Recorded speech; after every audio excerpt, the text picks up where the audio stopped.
and supporters both young and old. Shield have a habit of producing moments that stick in the memory. What will today's be? For those of a certain vintage, it was Pat Jennings' goal past Alex Stepney. Children of the 70s recall the shame of Bremner and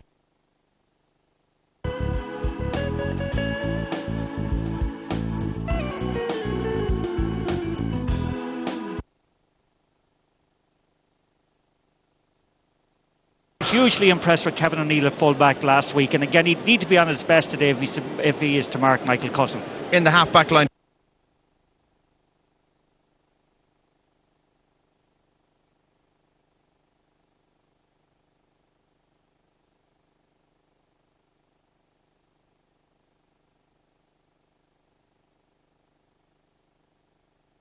they're going to be a major obstacle today.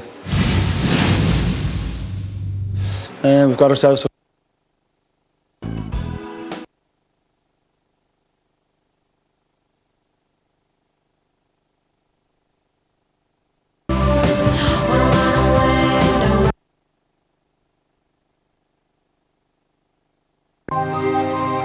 leader is a dealer in hope.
Welcome back again to Croke Park ahead of this afternoon's All-Ireland football quarter-final between Cork and Kildare. Now, for this match, I'm joined here in studio by Anthony Toll and also by Dara O'Canada. Right now, though, we're going to hear from the rival managers. They are Conor Coonahan, the former Cork star, and Kieran McGeeney, the former Armagh star, now, of course, in charge in Kildare. They've been talking to Dara Maloney. you're most people's favourites. Does that bother you in any way? Yeah, well, look, I mean, that's other people that make us favourites. You know, the reality is we go out there in a minute and we have 15 against 15. We have no advantage other than that. So, like, you know, we're not taking that any notice of that. You know, I think people have been turned over as late as yesterday. So, you know, if we're going to be beaten, we're going to be beaten by a better team. You've had to, I'm sure, study up very quickly on Kildare. You didn't know the draw until recently. What have you made of their progress? It looked unlikely after they lost to Wicklow back in May. Yeah, but, you know, I think the back door has always produced, you know, some good performances coming in, and Kildare have certainly, you know, turned that around, and there's great credit due to them. And they now have a very formidable team that, you know, battles hard. And, you know, I watched them last week against Fermanagh, and, you know, they worked very hard for one another, ground out a result, and, you know, I have no doubt that they're going to be a major obstacle today. We've got ourselves a quarter-final stage, which is what we set out to do at the beginning of the year. We know it's a big jump today. Cork are going well, like, you know, they showed their true mettle against Kerry the last day. They showed it against Limerick as well. Like, and everybody has seen since, like, Limerick have been a great team. So yeah, we know we have a lot of work to do today, but sure, we're here and we'll give it a lash. 4 games in 21 days, 3 weeks thereabouts. Is that a worry for you? Is fatigue a concern? I suppose the only time you can really answer that question is after the game. At the minute, we wouldn't like to think so. Boys seem sharp, they seem willing to go, and at the end of the day, like, you know, that's all you can sort of go on. When the game's over, you can use it as an excuse. But you know, when the game's put out for you, you just have to play it, and that's it. Those are the managers. Here are the studio guests. Anthony Tohal, as I said, and Dara Canada. Gentlemen, you're very welcome indeed. We saw 2 provincial champions enter the stage left yesterday here at Croke Park. Cork will be well aware of that. They'll be well aware of that, and they've had very little time to study the Kildare form, but it is a worry for them. And I suppose very few teams have only played 2 games to get to this stage. Cork have only played 2 games. They played Limerick and played Kerry.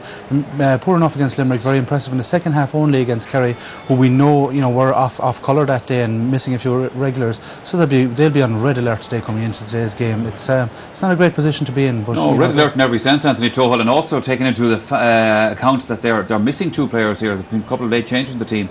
Yeah, 2 of their key players as well, Michael, and I suppose maybe from Cork's point of view, Conor Coonan hopefully had them travelling during the Kerry game yesterday. This is Graham Canty and Nicholas Murphy we're talking about here. Yes, and what I was going to say was, from a Cork point of view, as well as having to overcome the difficulties of the loss of those 2 key players, which they did cope really without in the second half against Kerry. Graham Canty's injury and Nicholas Murphy was sent off, and they still battled on. They may not need those 2 players to get home today, but the point that I was making was that in terms of the game yesterday, you wonder, do Cork do they really want to get into an All-Ireland semi-final to face Kerry again out here in Croke Park, given the 3 or 4 big defeats that they've suffered at the hands of Kerry? So you wonder their mental state going into this game. We have to put all this, I suppose, in the context. We're seeing the cutting edge of the championship right now. What we've seen here over the last 2 weekends, particularly yesterday, Fermanagh had a good year, but Kildare are still in the fray. We saw Wexford yesterday make an All-Ireland semi-final, so this is getting all very difficult. It is getting difficult, but you look at what Wexford have done this year and you say, well, anything's possible. You look at the league positions of Kildare and Cork, both in Division 2 for next year. You think there isn't that much between the sides, but what we've witnessed this year, you'd say there's still quite a gulf in standard between Cork and Kildare, and certainly Cork would have aspirations beyond a quarter-final. I think that Kildare will be absolutely delighted to have made it to the last 8 given their defeat against Wicklow. I sense they're coming out of the Munster final this year that Cork weren't just happy with winning Munster this time around. I think there is a sense, because of what's happened in previous years, that look, Munster isn't really that important anymore. Kerry would have treated it as such in the last couple of years. I think Cork this time probably feel, and I do disagree with anything on that one. I don't think that Cork are, looking at Kerry looming down the road. They're going to treat this game very, very respectfully and all that, but I don't think they're going to be happy with just a Munster at this stage. I think they know that there's more in this team. And I suppose to carry on your point, they owe Kerry 1 in Croke Park at this stage. They do at this stage, and as well, I think a critical factor today is going to be the fact that they have the hurling support as well. I think this Cork team deserves a bit of support at this stage. We've been here last year watching All-Ireland quarter-finals. They played Sligo. They had absolutely zero support. They had a few people from West Cork up. They deserve a backing because they have been consistent over the years. They've just fallen at the Kerry hurdle an awful lot. Yes. Kerry have seemed to loom large and define their summers of the last couple of years, unfortunately for them. But they're not a bad team. They're a good kicking team, and they should have that over Kildare today. I think their kicking skills should come into play today much more than Kildare's. They will have that support here today because obviously the hurlers are playing in the match afterwards, so there is big Cork support here today. There is indeed, Michael. I know coming into the ground there seemed to be an awful lot of Cork support. Maybe they haven't just got into the stadium yet, but they'll be well supported, and Stars is they're entitled to get a bit of support.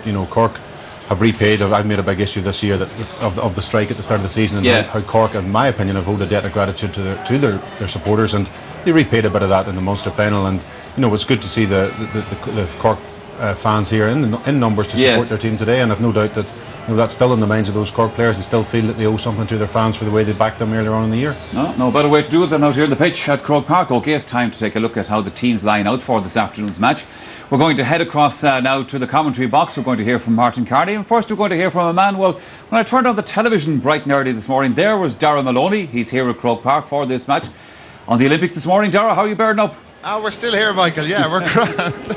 Absolutely. Well, it was all good fun, and looking forward to this immensely. Cork, as we look at their team, they've suffered a double blow with the loss through injury of Nicholas Murphy and Graham Canty. James Masters and Michael Cousin, they're brought into the team.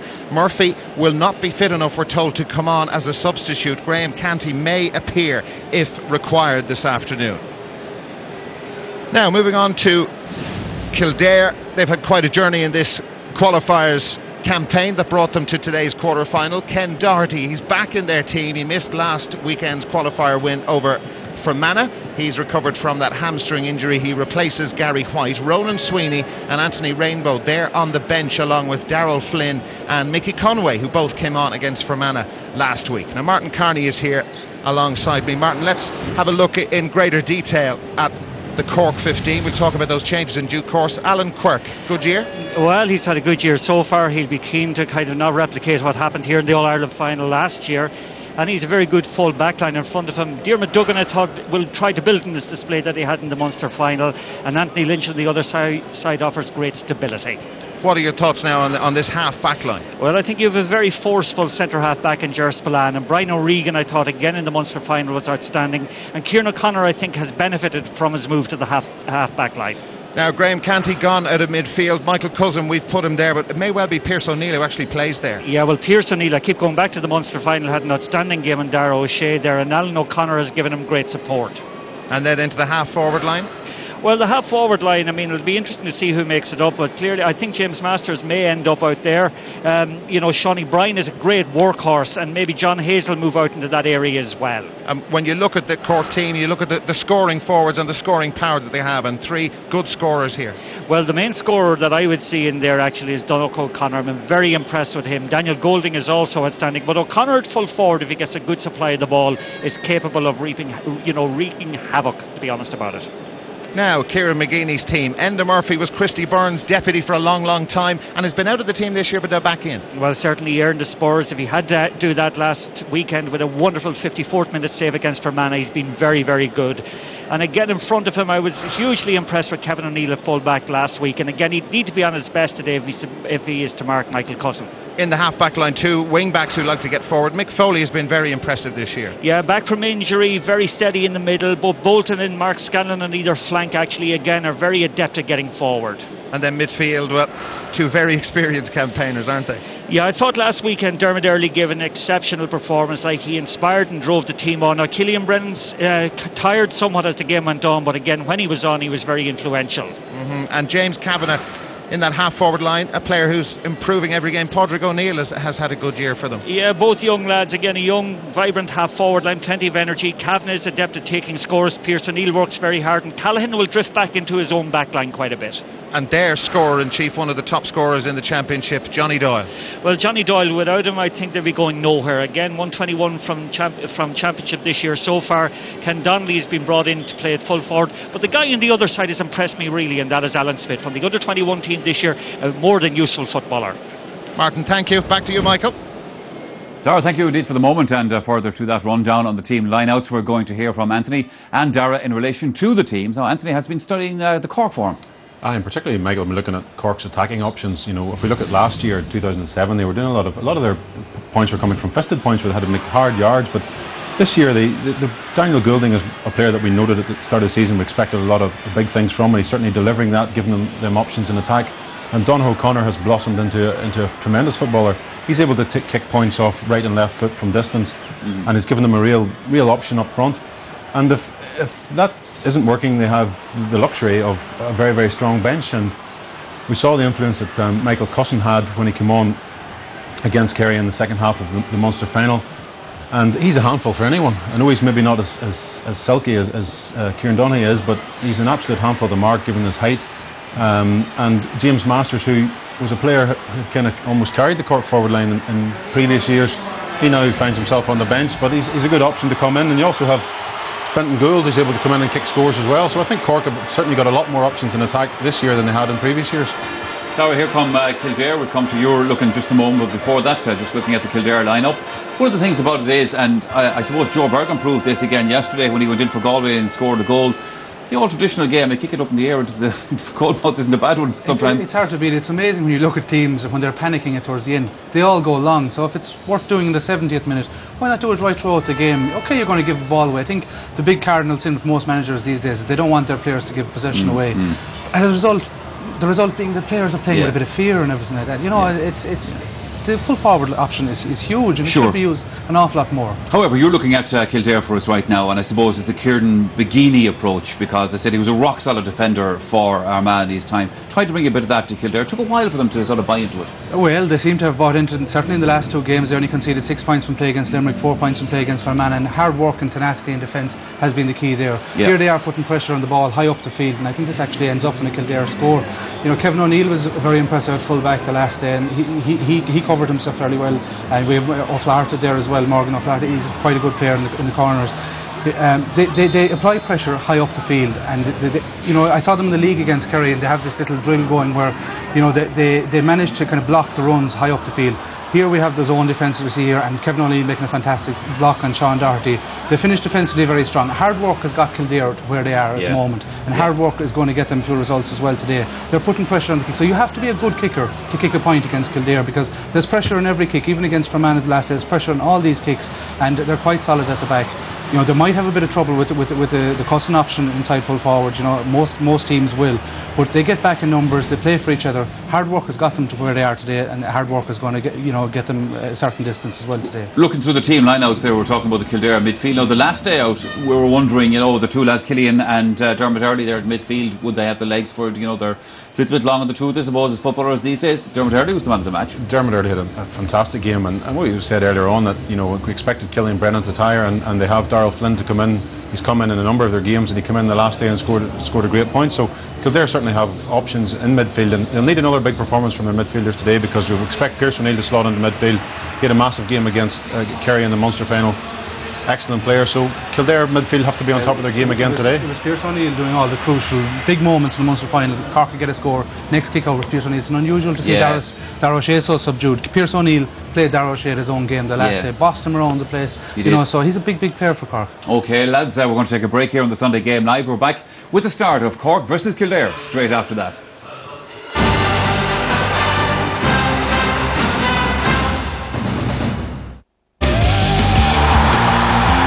Toyota, proud sponsors of the GAA Football Championship.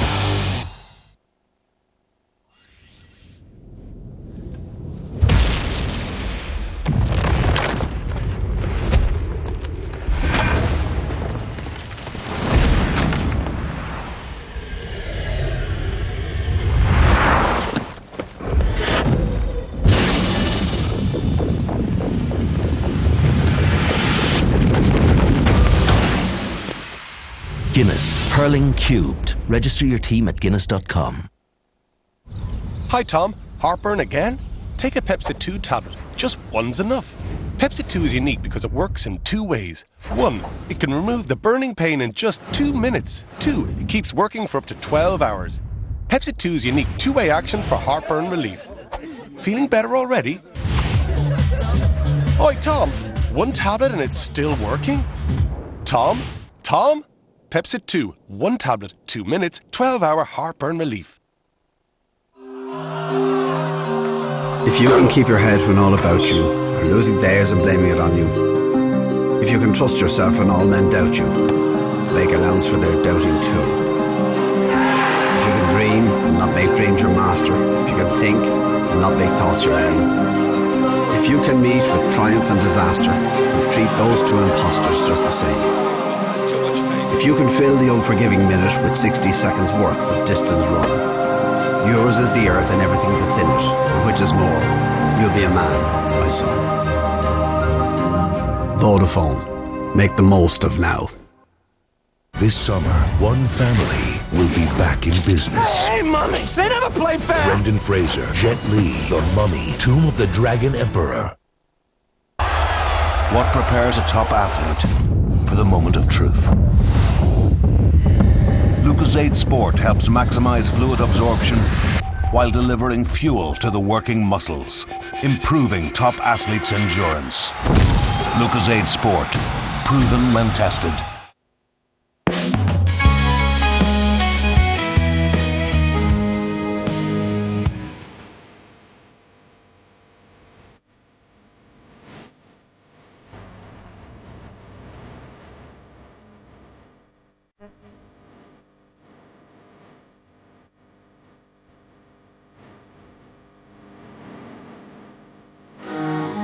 On days like today, where else would you be? With the right people behind you, you can do just about anything.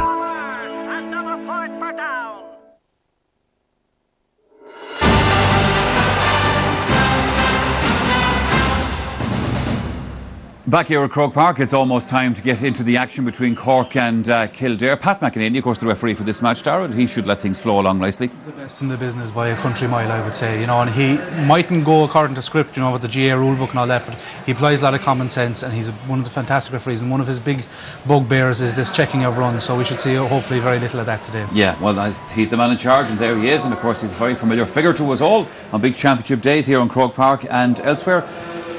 OK, Anthony, it's Cork and Kildare. Who's for the semi-finals? Well, I think no matter what happens over the course of the next 70 minutes, Kildare can look upon this season in a positive way. I think they have, for them to get the last 8, it was a massive achievement for them, given what happened earlier on in the season. So I think we were saying it was a massive achievement for Wexford to get to the quarterfinals as well. Now they're in the semi-finals. Well, that's it. But the players don't suddenly say, "Well, we've achieved so much, we're going to stop." I think you're obviously going to go out here today, and they're going to give their utmost, as Cork will do. But you look at Cork and you look at the better quality players. I think with Cork, certainly the better attacking forces with Cork. I think Kildare, and that's to get big performances from Eamon Callaghan, Paddy O'Neill, and Alan Smith. I think Johnny Doyle's still been asked to do too much, and I think on balance you'd have to go for Cork. Yeah, Killian Brennan, by the way, you saw in your shot there, won the toss, the throw for the ends with Anthony Lynch, and I gather that Kildare are going to play from right to left, as you will be watching the picture. So they beat Kerry in the Munster final. Kerry have been flying it since. I don't think Kerry were maybe at full tilt that day. Still didn't want to lose the Munster final. That hurt an awful lot, and there was a good period of introspection there after that. I can assure you they were very, very fed up with that performance. But you give credit to the likes of Pearse O'Neill and these boys who didn't buy into the Kerry image, if you want, of bossing games at midfield and stuff like that. But Cork have a big support here today. I think the Cork public trust their hurlers. They're not quite sure about their footballers yet, and until such a time as footballers deliver consistently in Croke Park, they mightn't buy into them. We know their manager, Conor Coonahan, trusts his players. At half time in the Munster final, he told the players, go out there, play with abandon, express yourself. They did just that. They got the right result.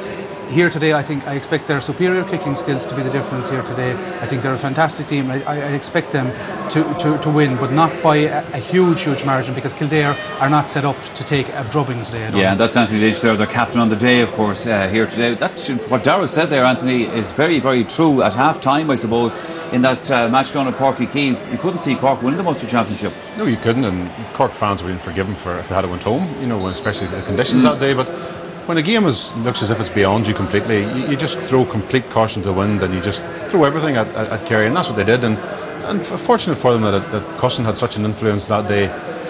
He may not play or have as influential a half of football again in his career as he did that day. But it wasn't even so much what he caught that day, but his breaks and his layoffs and stuff, and just the general havoc he caused. I think he only caught 1 or 2 clean balls during the course of that second half. There was a lot of talk about his performance because he assisted and set up so many scores, but Kevin O'Neill is a fine full back, but he'll have his hands full with Cusson today. OK, gentlemen, well, Pat McEnany has just given a toot on the whistle there, so he's asking the players to get into position, and that's our cue to hand back to the commentary box then, over again to Darragh Maloney and Martin Carney.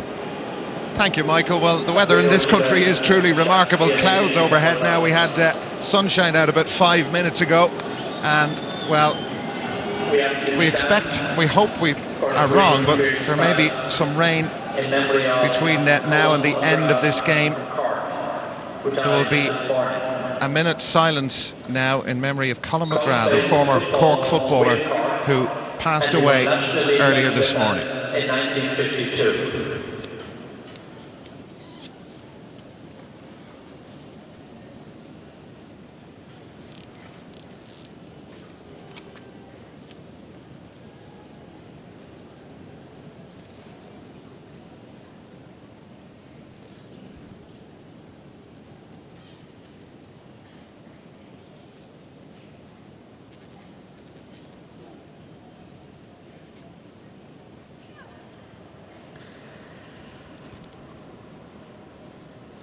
Well,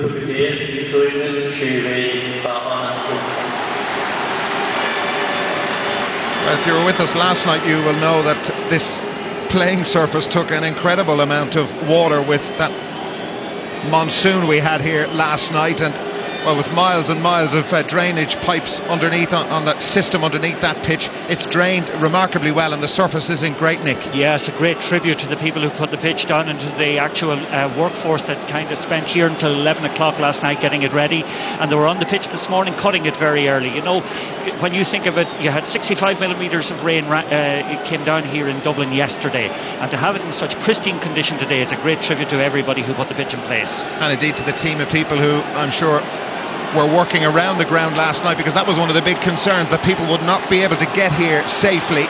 Kildare from left to right, or from right to left should I say, in the first half. They're attacking the Hill 16 end of the ground. It's the start of a unique double-header for Cork GAA fans. The hurlers in action later, but the Kildare footballers determined to spoil the first part of the Cork party, or the party they want to have here today. Kerry await the winners of this match in the All-Ireland semi-final. First ball in on top of Derek Kavanagh, and he's won that well. James Kavanagh in tight on him, and it's a Cork free. It's a rare meeting between these two, their first championship clash since 1956. Kildare have defended well, and defended extremely well. They were on the back foot for the first 25 minutes against Fermanagh here last weekend. Fermanagh had an incredible amount of possession, but defence under Kieran McGeaney has been one of the areas they have worked extremely hard on since the former Armagh man took over. Yeah, and interesting too, like speaking of defence, Anthony Lynch actually has been given the unenviable task of actually tagging John Doyle for the game, and they get no better man to do that.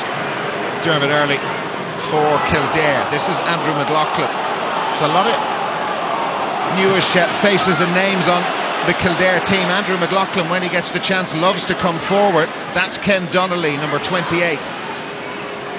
Over his hamstring injury, back in at full forward. Eamon Callaghan dispossessed.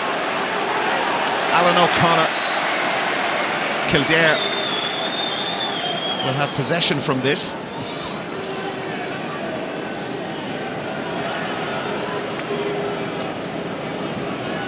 James Kavanagh with the line ball. Johnny Doyle given a yard or two by Anthony Lynch. Now James Kavanagh runs into the challenge of Kieran O'Connor. A lot of hand passing. Doyle didn't fancy the shot, and Anthony Lynch not letting him go anywhere, and he held on to that too long. There was a chink of light there, an opportunity for Doyle to get the shot away, but he didn't fancy it. No, and again, credit Brian O'Regan and Anthony Lynch for double teaming him in that case. Really good block down there, that time by Padraig O'Neill of Kildare. Killian Brennan, the captain. Eamon Callaghan, the familiar figure, Dermot Early. James Kavanagh.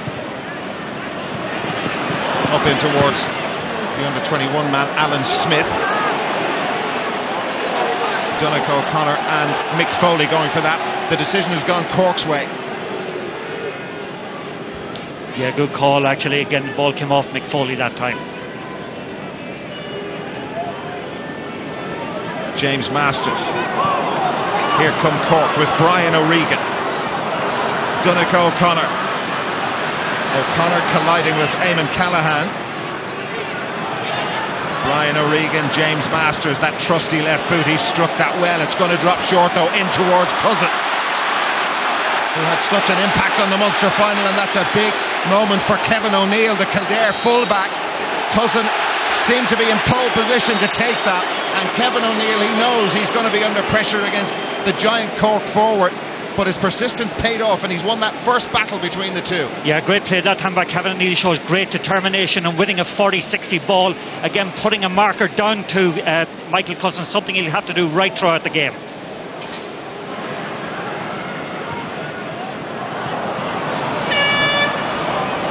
Padraig O'Neill, that's still in. Ger Spillane on him. Cork ball. It's going to be a good tussle between the two of them, Spillane and O'Neill.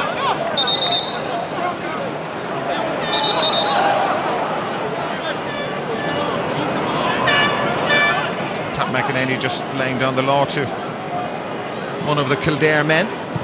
Donnacha O'Connor with the free. Plenty of movement. Here's Pierce O'Neill for Cork, and gone with him was Killian Brennan. There was a tangle of legs there, and it's a free into Cork, and a chance for James Masters, and I think actually it'll be Daniel Goulding to take this free. Yeah, it looked to me to be that Pierce O'Neill was overcarrying the ball that time, played a nice little 1-2 with Daniel Goulding.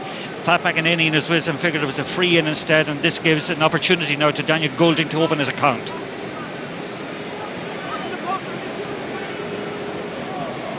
Fifth minute.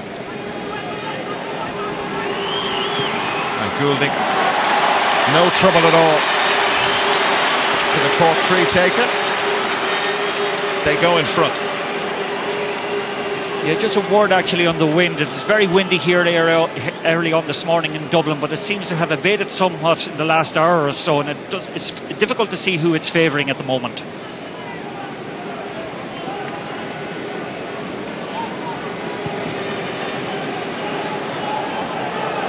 Big kick from Enda Murphy. Breaks kindly for Kildare for Killian Brennan. 3 Corkmen around him. Fouled him.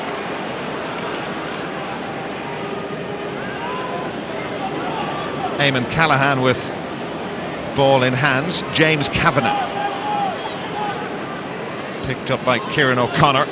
Padraig O'Neill.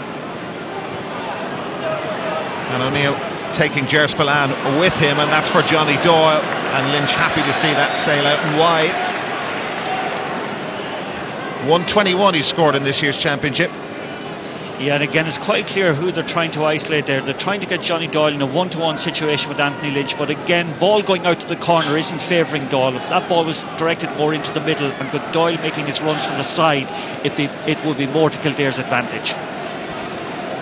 Alan Quirk, the Cork goalkeeper from the Valley Rovers club.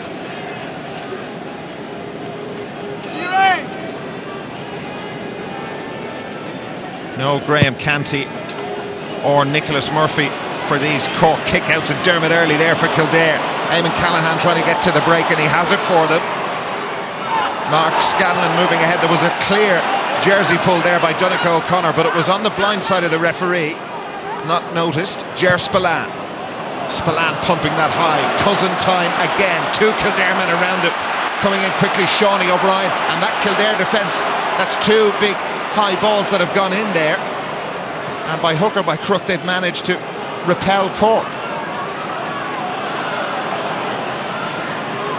Mark Scanlon, too high for Dermot Early, but Eamon Callaghan has seen a lot of possession, just like James Kavanagh. Alan Smith has got away from Diarmuid Duggan, the under-21 star. Smith lets it through to Dermot Early. Kildare looking for their first point, and Early just fell over. Ger Spillane of Cork. Derek Kavanagh drills it forward. Masters was having his shirt held there on that occasion, but the referee lets him play on. Mick Foley under pressure, and Masters in high once more to Cousin, and O'Neill got a hand on that. And that tactic, 3 times they've tried it, Cork, and 3 times the ball has come back out with a Kildare player. Well done, Kevin O'Neill again. Yeah, well done, Kevin O'Neill, indeed. He's meeting fire with fire again. He's making it very difficult for Cousin, and he must thank also Morgan Flaherty for the sweeping job he's doing around him. Pierce O'Neill, Daniel Goulding, Andrew McLaughlin in front of him. Sean O'Brien, that's gone away from the Kildare post. Masters in after it. Mick Foley there. That defence certainly has settled, but a long way to go. Johnny Doyle back in the half-back line. That's for Ken Donnelly. It's still in play. Foot race with Derek Kavanagh. Kavanagh out in front. Donnelly putting the pressure on now. Has that gone for a 45? It most certainly has. Kavanagh under pressure there. Can Doyle kick the 45? Yeah, just watching again, Derek Kavanagh clearly gets the last touch on that ball, and again puts it out over the line, although again he might argue that he should have got a free out that time for a push in the back. Conor Coonahan in very relaxed form, just like Kieran McGeeney was when we spoke to them about an hour before the throw-in. Yeah, just a general point actually, like Cork haven't played football since the 6th of July. They look a little bit rusty at the moment. This tactic of getting the ball into Cousin hasn't actually worked so far, and as against that, Kildare, who are playing their 4th weekend in a row, look to be actually very sharp and very much up for it. 4th game today in just over 3 weeks. Doyle drops it short and square ball. Anthony Lynch, what a servant he's been of this team and this county. over the last number of years, and indeed his country, playing international rules. Pierce O'Neill for Cork, very powerful runner, and Brennan can't get near him, and that's a lovely point from Pierce O'Neill. All power, and when he got in front of the post, all accuracy. Cork double their lead. Yeah, again, a lovely intercept at the back, it must be said, from Anthony Lynch. But just watch Pierce O'Neill that time. Absolutely eats up ground, leaves Killian Brennan trailing in his wake, and again, great confidence in shooting that over the bar. 6'5". Another option for them. Mark Scanlon of Kildare. Scanlon been put under serious bother by Donegal O'Connor. It's broken for Cork and Sean O'Brien. They've got a free.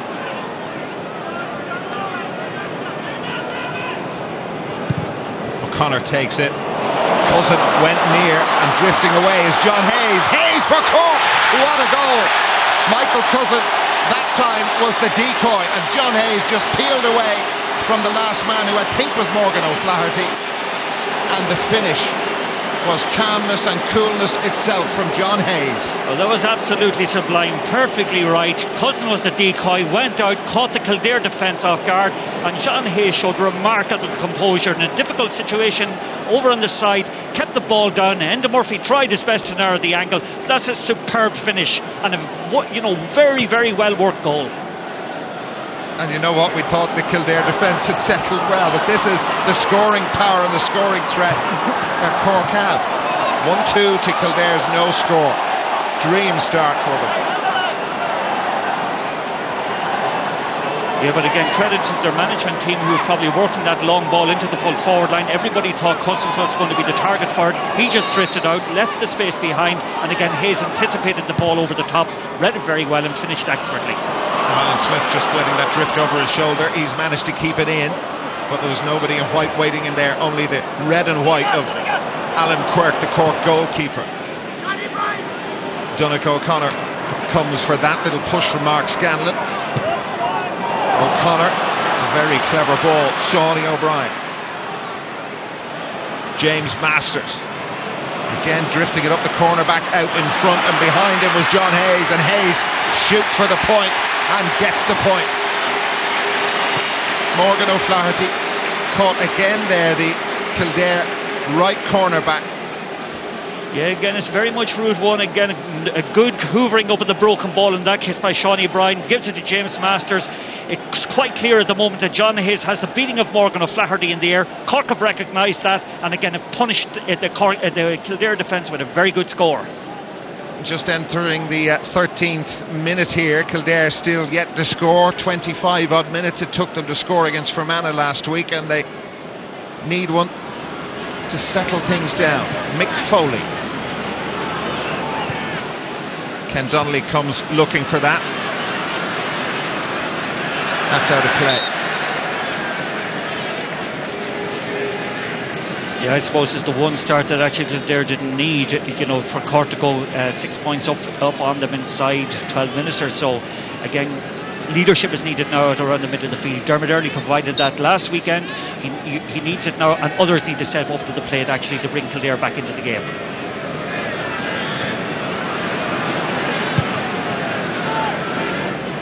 Alan Quirk, long clearance.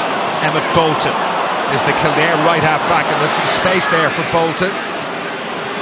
That's Brian O'Regan of Cork who's gone with him.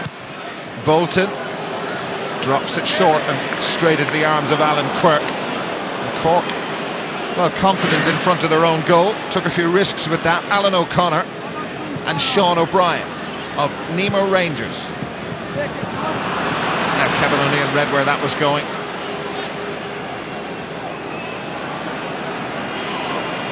Dermot Earley. It's the sort of leadership and experience from him that they need him and Killian Brennan to show now to get them back on track in this game. James Kavanagh running straight into contact with Kieran O'Connor, and Kavanagh again drops it in. I'm not sure if he was expecting Alan Smith to go in and try and compete with the goalkeeper for that, but Kavanagh didn't seem to look. Now Anthony Lynch, who's the Cork captain today with Graham Canty out injured. Masters and Mick Foley. That's a Kildare free. They need a point. Yes, indeed. That was the fourth ball, I think, that actually has been played into the lap of Alan Quirk, and that shows really that the Kildare attack lacked purpose at the moment and like a real focal point. James Kavanagh. Eamon Callaghan there ahead of him. Kavanagh launches it long. Smith and Duggan. Duggan got a touch to that, but it breaks well for Ken Donnelly. And Donnelly, from a difficult angle and a good distance out, has put it wide.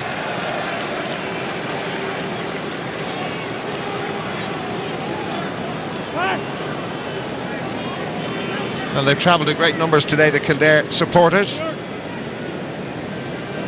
but not happy with what they're seeing. There's Kieran McGeeney, deep in consultation with his selectors after this start that they have made. Well, it's the Cork very positive start that has them leading by 6 points with a quarter of an hour played. It's amazing, isn't it? Same amount of scoring opportunities.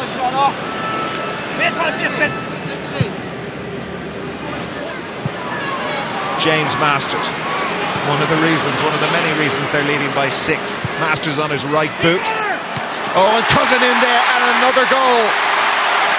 Michael Cousin, the big man, didn't win the first 3 balls that were sent in there against Kevin O'Neill. He was the decoy in the first goal, and O'Neill and Enda Murphy caught that time. Yeah, he came in beautifully in the blind side again. James Masters gets onto his weaker foot. Again, Cousin just drifts in.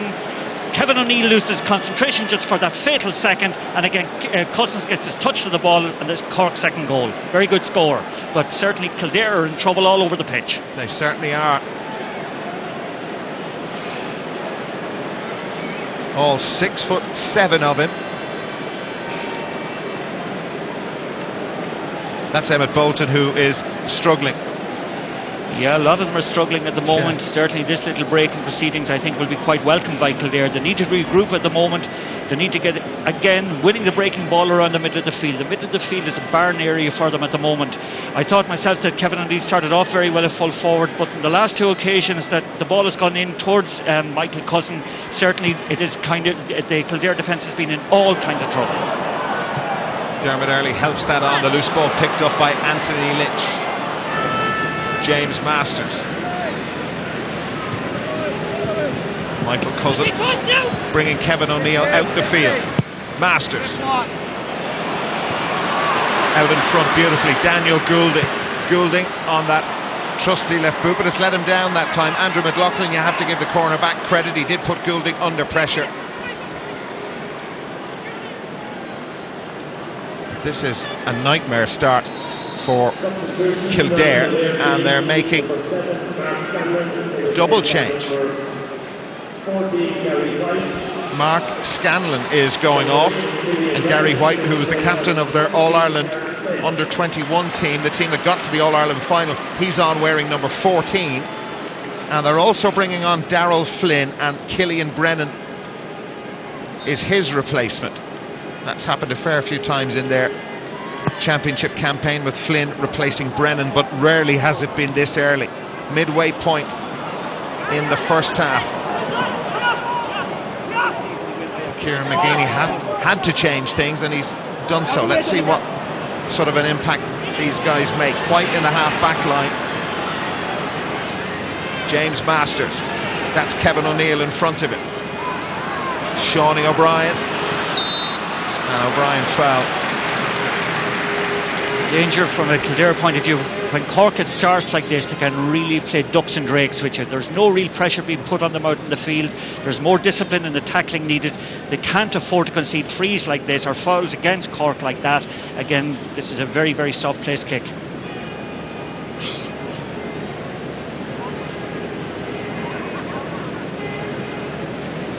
Donnacha O'Connor is the Cork free taker.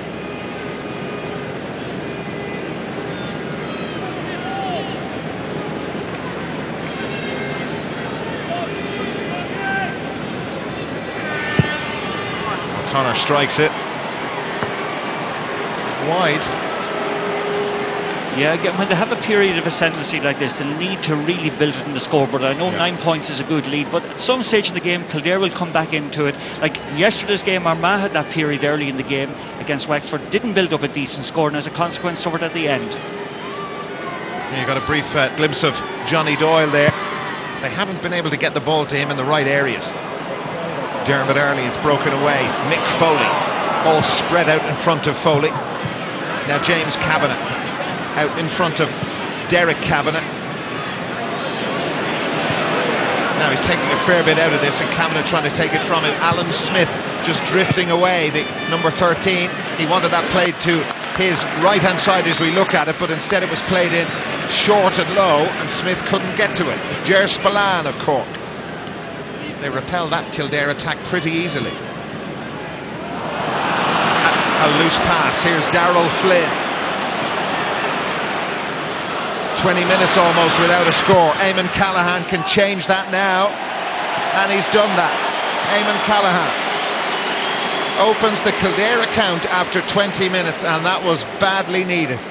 Yeah, and again, that's the first involvement that Darrell Flynn has had in the game so far. Again, won the ball well out in the middle of the field. Okay, admittedly a poor Cork pass. Callaghan came up in support off the shoulder, and again opens Kildare scoring.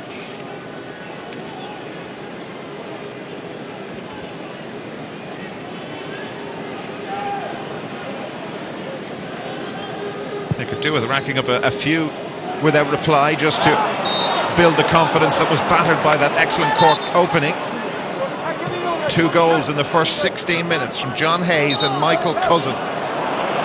Ball moved forward for dissent. That's something that Joe McQuillan, the referee of last evening's Kerry-Galway match, picked up on quite a lot, and regularly moved the ball forward for any kind of dissent by the team who gave away the free. Donncha O'Connor, Michael Cousin, yard or two away from Kevin O'Neill, and Cousin is just so strong, steadies himself and drills that over, and it's the perfect Cork response to Kildare's first point. And then Andrew McLaughlin responds in the wrong way with Cousin. He wasn't happy with the challenge that was made on him just as he kicked the ball over the bar. Kevin O'Neill was there, but Andrew McLaughlin really got stuck in. I don't think there was any need for it. I thought Cousin went out, won the ball fairly, again sold a dummy, shot a good point. Andrew McLaughlin lost the rag, got stuck into it, but fair play to Pat McEnany. He's in there, sorted out very quickly. Again, just watch Kevin O'Neill all over him. Again, Andrew McLaughlin comes in. Cousin shoots a good point, but they start to try and then get in onto kind of Michael Cousin for whatever reason. But again, it doesn't make a difference. The score stands. It's probably a bit late to do that now when he scored 1-1 as well. Yeah, beat him for the ball would be the better idea. Alan O'Connor just flicking that away. Kieran O'Connor. Loads of space over on that far side, and O'Connor just picking his spot. His spot was John Hayes, and that has come off Gary White. Line ball, Cork.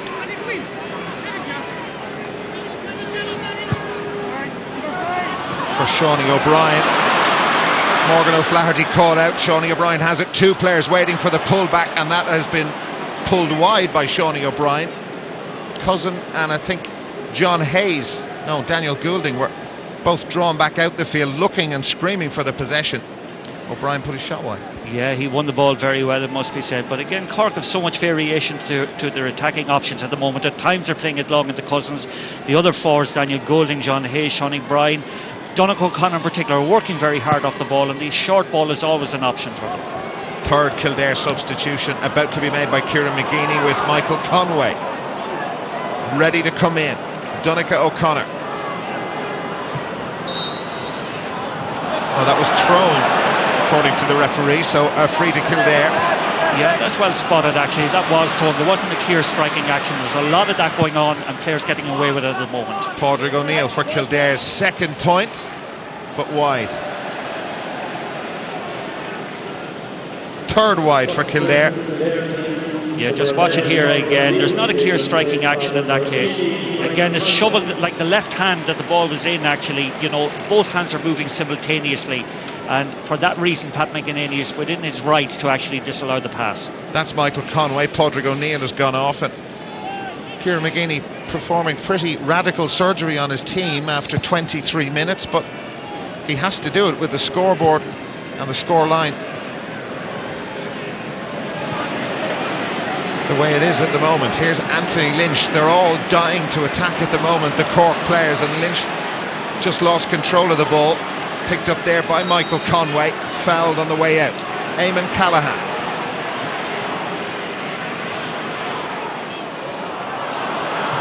Mick Foley. Foley's got a fair bit of space there. That's Johnny Doyle just in front of him, and Foley takes it into the tackle, took the hit from Spillane. Doyle, will he get the second point? No. They have had opportunities, no doubt about it, but they need to be more composed in front of the Cork posts. Just 1 point to show for their efforts. Yeah, they need to be making those count again. A good kind of run forward of Michael Foley, offloaded the ball just in the tackle. John Doyle got it in his favourite position and will be very disappointed actually with the final result.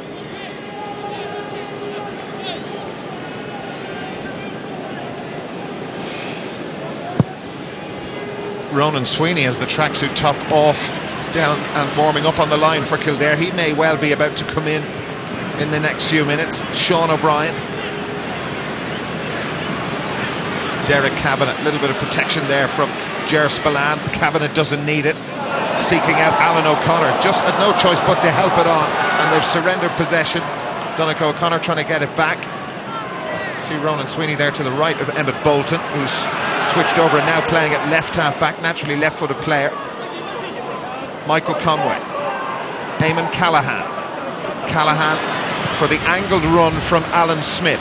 Johnny Doyle moves ahead of him. Diarmuid Duggan is the Cork right full back, and Smith just hands him off, and Smith steadies himself, and there is the second point, and that will give them some badly needed confidence. Cork still very much in charge, but Smith, the young under-21 man, taking his chance well. Yeah, that's the first time we've been exposed to his ability that time. Again, a wonderful crossfield ball, took Diarmuid Duggan out of the play. Smith had the body strength to actually shake off the challenge and has shoot a good point from a difficult angle. So a yellow for an off-the-ball incident. Yeah, I think what happened in that case there, actually, I think he stopped the run, I believe, of Michael Conway. And so good refereeing by Pat McEnany again, let the play flow, and when there was a break in it, went and booked his man. Donnacha O'Connor travelled a long way to get to that. Bolton trying to win it back.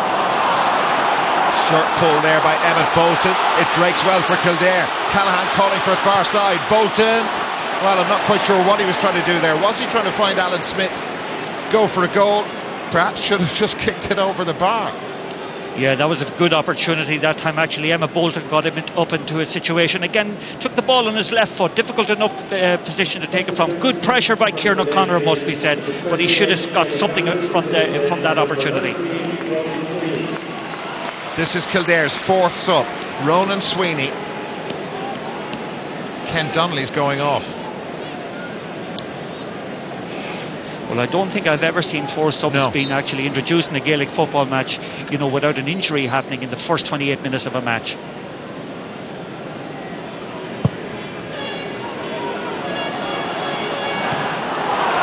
Brian O'Regan under pressure. Eamon Callaghan for Kildare. Now Dermot Early. Foul. Ger Spillane giving that away. 8 points the margin at the moment. John Doyle. He missed a 45 earlier on. Needs to slot this one over.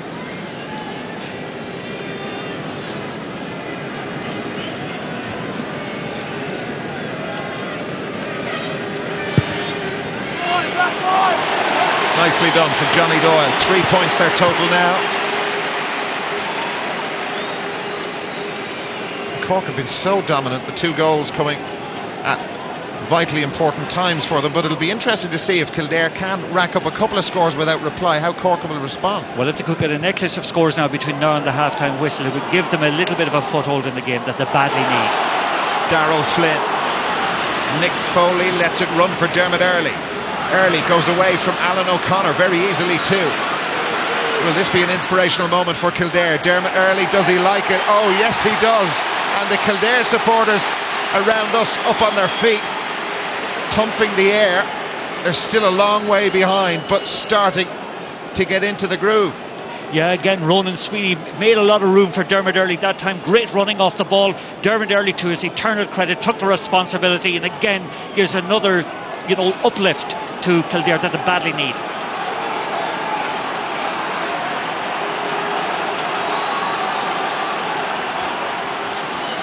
Cork know all about sensational comebacks from the Munster final.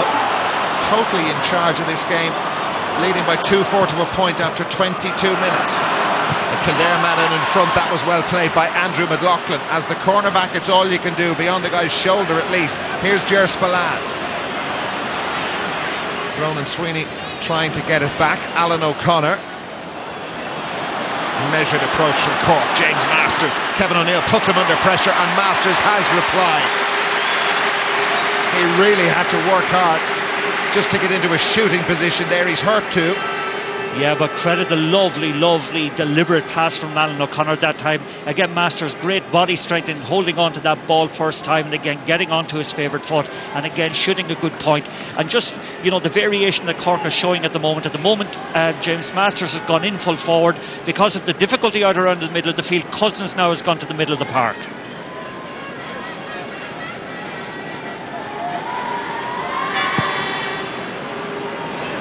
Cousin will go seeking this out for Cork. Breaks well for Sean O'Brien. O'Brien to Donegal O'Connor. Emmett Bolton busting a gut to try and get back at him. O'Connor missed one on his right boot earlier on. He's now missed one on his left. That's their fourth wide. Yeah, maybe the danger when you're ahead so much, those wides, maybe you don't think an awful lot of them at the time, but it would be better if they worked them into a more central position. That was again taken from a difficult enough angle off his left foot. Might have been better advised to play it short into Masters, who had made a good run.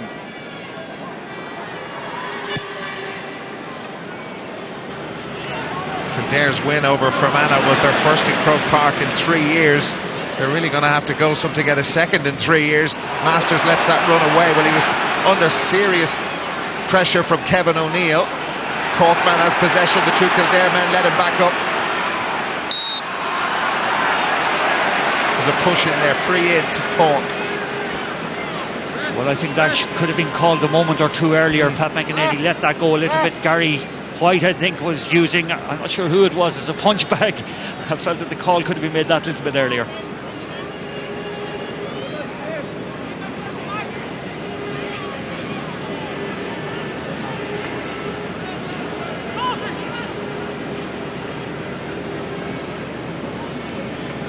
So now Donegal O'Connor from Ballydesmond.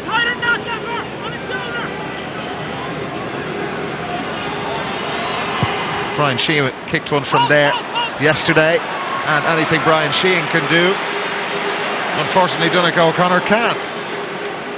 Well, that's a bit harsh on him, but it did look pretty good. Angle was difficult. Angle was difficult. I think it just tailed away at the very last moment. I think actually the umpire who we were watching was going for the flag. Absolutely. Just watch it. Flight is beautiful, just not enough tail on it.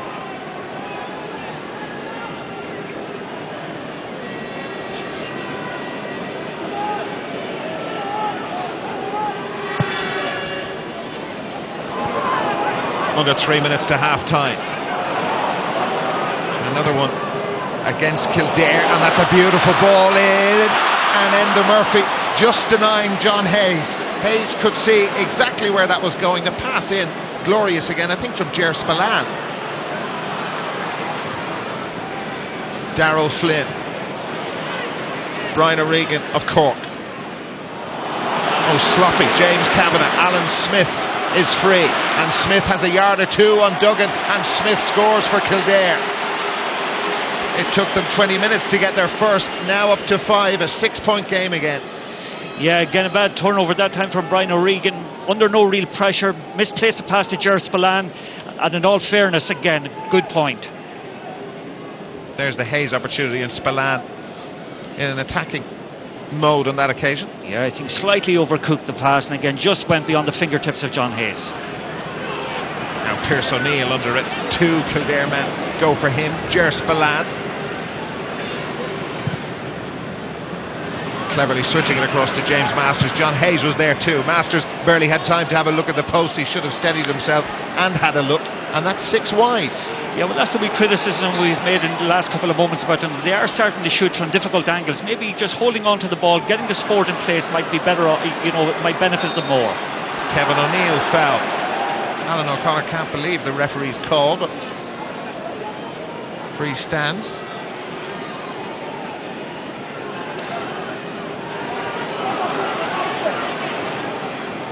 Emmett Bolton. Back to O'Neill. If there is to be another Kildare comeback, they need and would like to be a little closer before half-time. Michael Conway, James Kavanagh. Here's Johnny Doyle. James Kavanagh blocked down there. Anthony Lynch just managed to get a hand on that. How many times over the years have we seen him do that? But he's put in trouble by Alan Quirk, and Lynch picked that up off the ground. Well, I think that's where Cork had the problem in last year's All-Ireland up at that side of the field. You know, again, a badly placed pass that time by Alan Quirk. Again, just watch it straight up off the ground. Pat McGinnity has no alternative but to give a free in. John Doyle not going to take this. That's Michael Conway is heading across. Pierce O'Neill,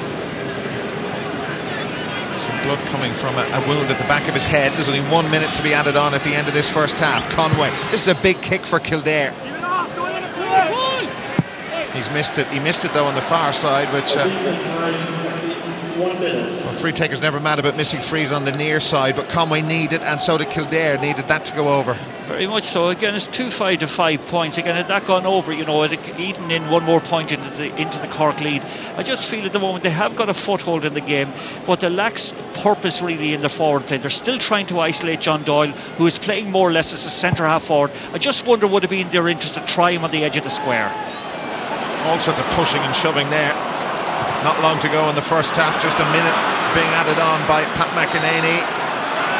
That was picked up off the ground, and Andrew McLaughlin was the Kildare defender. Cork wanted the free, and you can see McLaughlin is very, very fired up for this. He'll have to curb his enthusiasm for the next few seconds of this first half. James Kavanagh. Kieran O'Connor, I thought for a minute, just had his hand just on his back. Well, he did, but he restrained himself actually from pushing James Kavanagh at that time. James Kavanagh went and made the mistake for him. Cork absolutely dominant after 22 minutes. The goals from John Hayes and Michael Cousin put them very much in charge. After 22 minutes they were leading by 2-4 to a point.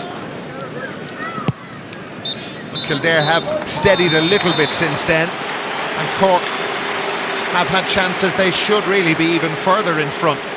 Cousin's goal after he missed and lost out in the first three aerial battles with Kevin O'Neill was made for him by James Masters.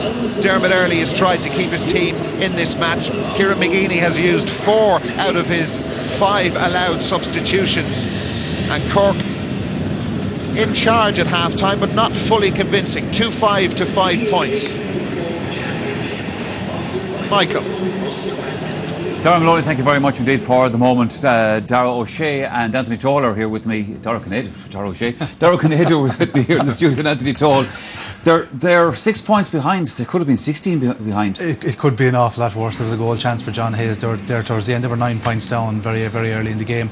They've done well to claw their way back into it, but there's an awful lot of aimless running, aimless passing, running balls into corners, and it's hard to see where the inspiration has come from. I know Kildare have finished strongly in their last 3 games, but it's going to take a hell of an effort in the second half. That is, but in fairness to Kieran McGeeney, he didn't hang around to make the changes. Like 4 substitutions in the first half. It's probably unheard of to make so many substitutions early on in the game. I'm sure maybe if he had more than 5 at his disposal, he might have taken off a few more, because it really looked like there was going to be a total annihilation there after 20 minutes. Kildare just not at the races. Cork totally dominant, and I think Cork have actually, since they opened up the margin, they've become very sloppy in their own play, and they're almost allowing Kildare back into the game instead of going on and closing it out. Yeah. Okay, gentlemen, we'll have further analysis on this match coming up, and that's right after this commercial break.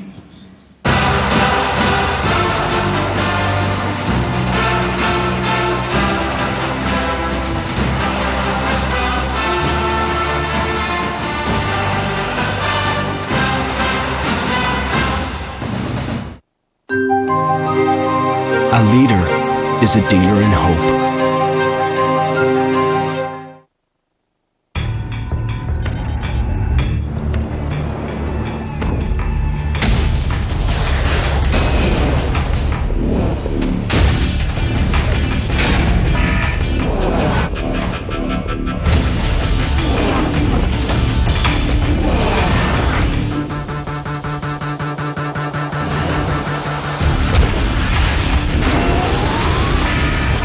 Energize sport, fueling the passion.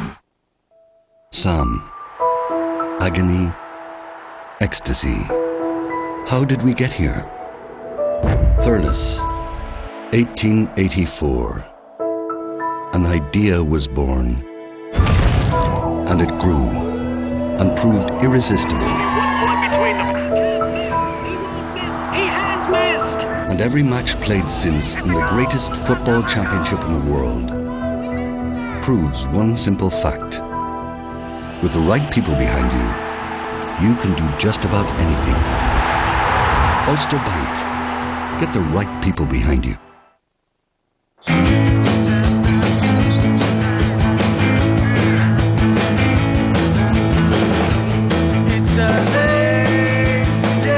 The most glorious thing about time I'm down with nothing else to do. is losing track of it. It's a lazy day. Bulmer's original cider. Time dedicated to you.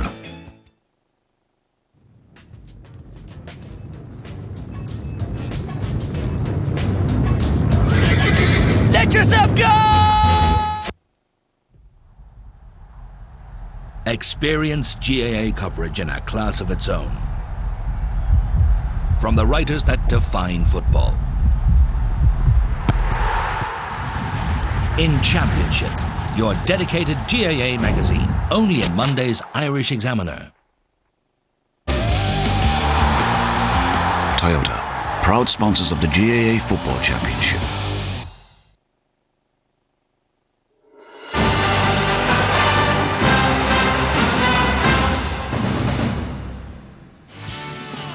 Now, RTE Sport and Ulster Bank, official sponsor of the GAA Football All-Ireland Senior Championship, have joined forces to offer you the unique opportunity to have a coaching session for your child's class, team or your friends with Dublin star Alan Brogan.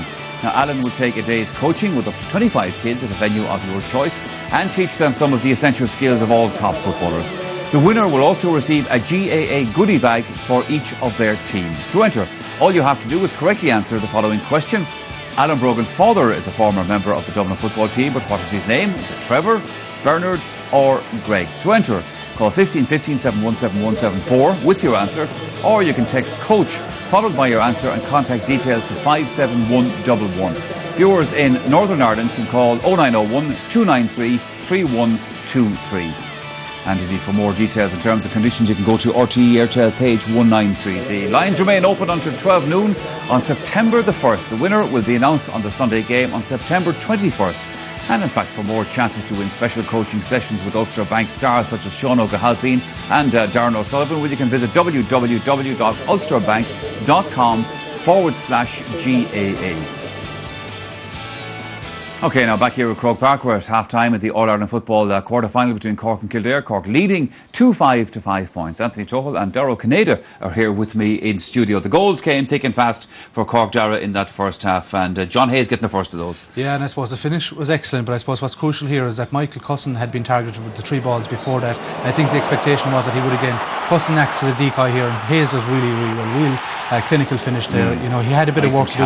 Enda Murphy would be recognised as one of the best goalkeepers in the game in terms of one-on-one situations, and he does really, really well there, John Hayes does. But Cusson's role in the whole thing can't be underestimated either. He took. The interesting thing in that goal is that Kildare actually had won the kick out, and they lost possession. They turned the ball over, and after they'd won the kick out, and that's where the goal came from, that possession. So I was talking before the match about Galway put in Joe Bergen yesterday, big tall man, got a goal in the second half. We know what Kieran Donaghy does. Michael Cusson went in there, pumped the ball into him, second goal. I think it was a shot. Actually, I don't think it was a cross in, and I would also question. But he was winning a lot of possession. He was getting fouled. He was getting fouled a lot early on as well, and wasn't getting free kicks. But James Masters, I've no doubt he is going for a point.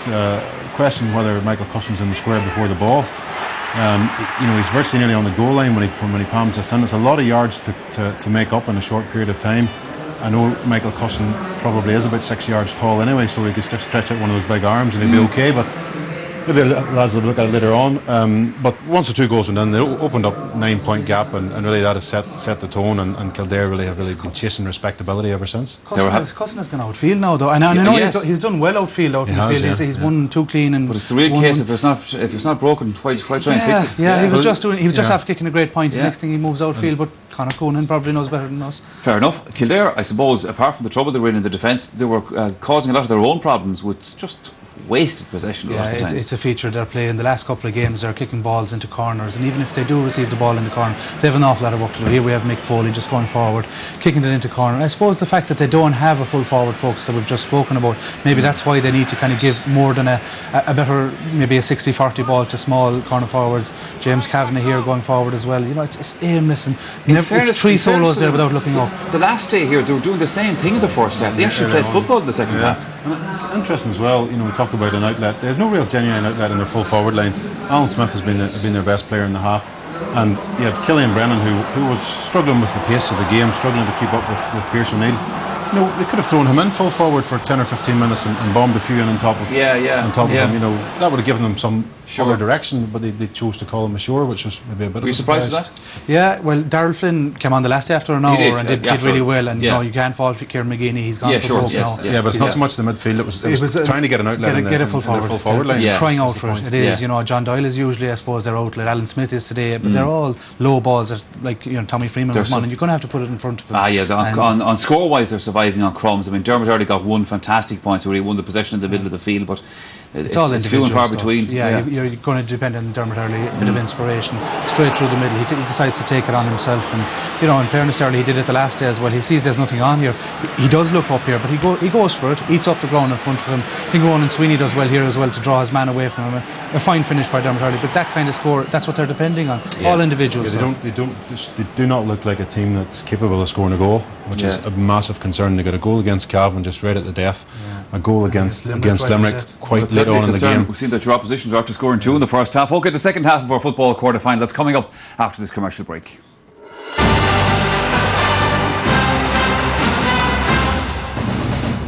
With the right people behind you, you can do just about anything.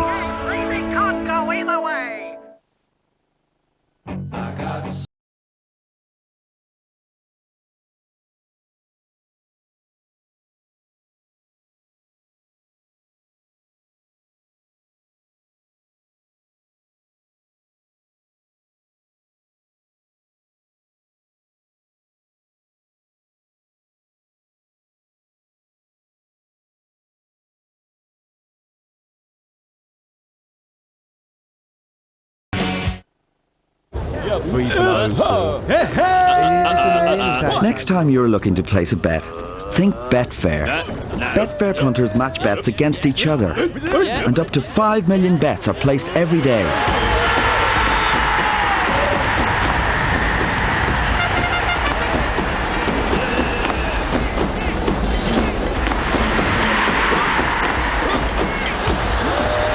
Betfair. Betting as it should be.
At ESB, we're working together with the GAA to make Croke Park carbon neutral. But we can't do it without you. To pledge your support, visit coolgreen.ie and help make Croke Park a cleaner, greener stadium for generations to come.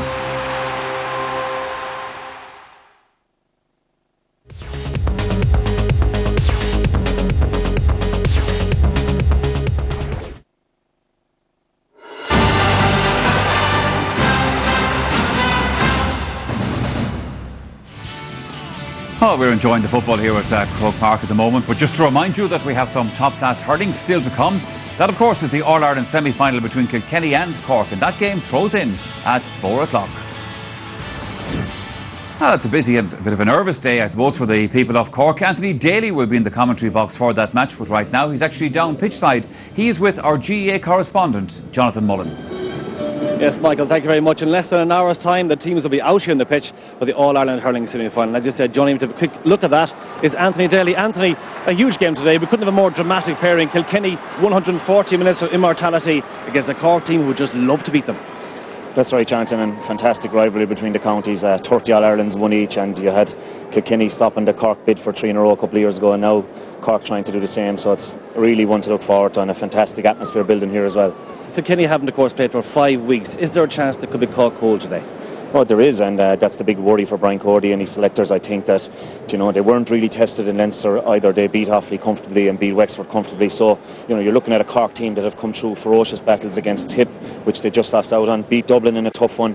Great battle against Galway, came out on top, and again, they had to dig really deep to beat Clare. So that's the big question. Is it the freshness or is it the tiredness that's going to play the big factor? Quick prediction, Anthony. Is it going to be Kilkenny or Cork? Oh, well, I think the Cats are going to get the 3 in a row, Jonathan. I've thought of it most of the year, and I think they're the team that, I think they're focused totally on it, and I think even though Cork will really put it up to them today, I think they'll be the team that can get there. Anthony, thanks very much. Well, Michael, they're the views of Anthony Daly in today's big match. Back to you in the studio.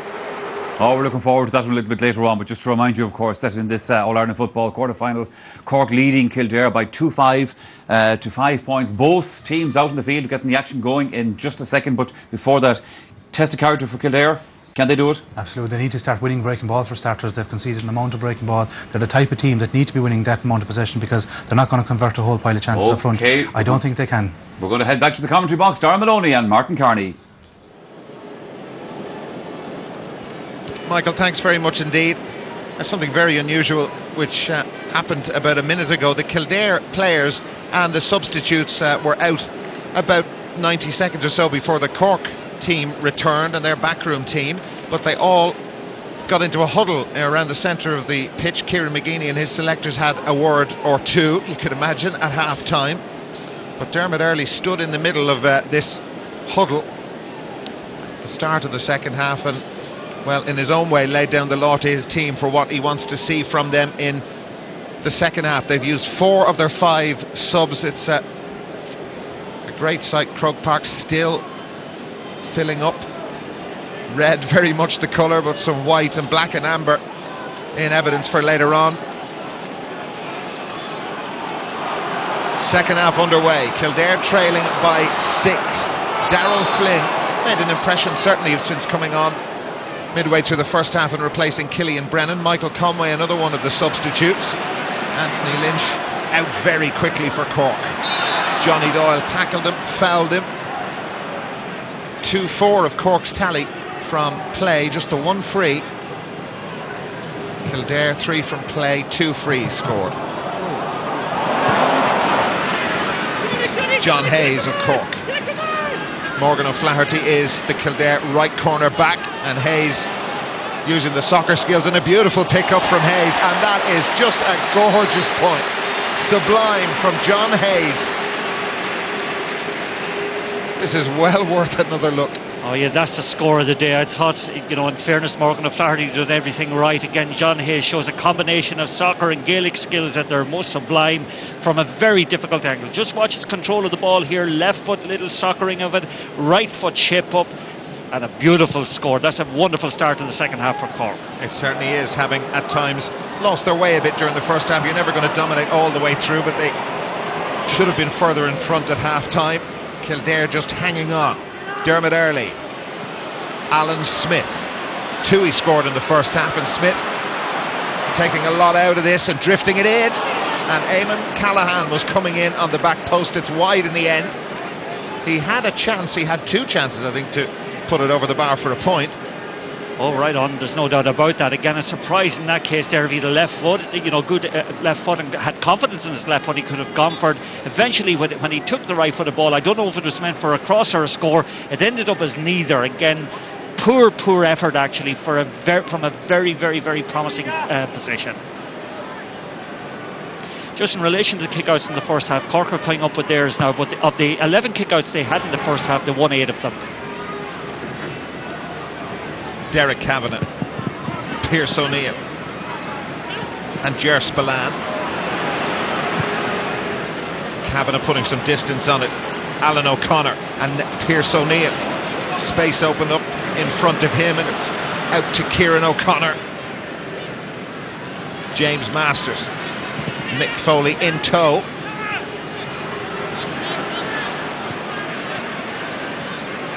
Daniel Goulding. Well, they've been forced away. There's a little bit of space there and Goulding spots it, keeps going, but again the white wall erected in front of him. Kieran O'Connor, Shawnee O'Brien, James Masters. How many passes, whether with the foot or hand, involved in this move? Daniel Goulding has some space, 2 defenders around him. Michael Cousin has to bring in reinforcements, and that reinforcement, James Masters, he's hit the upright, and who's first to react? Quickest out was Andrew McLaughlin of Kildare, and the foul by Donncha O'Connor. Cork, to say they over-elaborated, there's probably an understatement, but they had to work very, very hard because Kildare were working hard to try and keep them out. Yeah, but they could have made it so much simpler for themselves. There were 2 or 3 occasions there when the score was on, but again, over-elaboration cost them a good opportunity. Anthony Lynch outside of the left boot. John Hayes, it's broken well from Michael Cousin. Cousin brings O'Neill in, bursting onto it. Pierce O'Neill, as he got that, it's very high and it's also very accurate. He scored 2 fine points for Cork, and they've got both since the match restarted. Yeah, again, O'Neill took that ball on the burst at full tilt again. Very strong lad again. Goes past Kevin O'Neill, shoots it very high up into the air. Real skyscraper of a kick, but very accurate.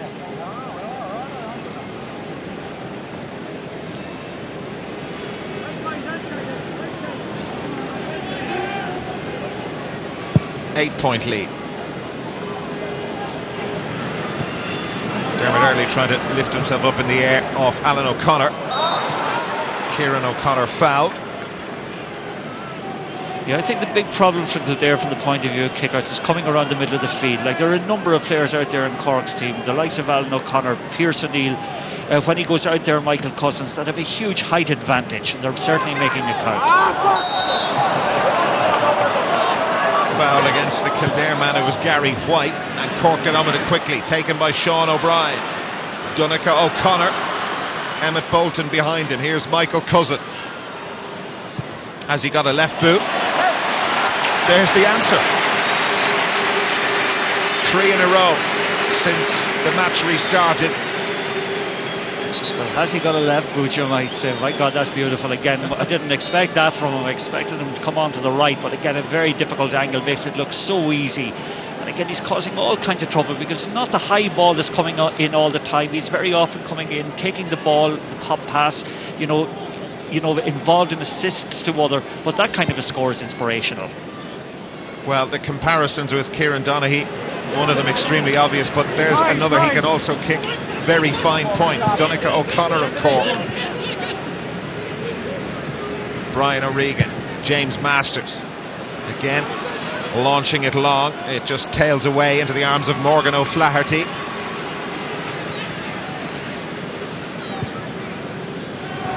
Kildare needs some scores and fast. Eamon Callaghan. Darryl Flynn, 2 around him. Flynn, he needs some help. Just too much pressure on him, but it's back with Kildare, and Johnny Doyle having to come out. That was up for Ronan Sweeney. Donncha O'Connor is popping up all over the place for Cork. Ger Spillane.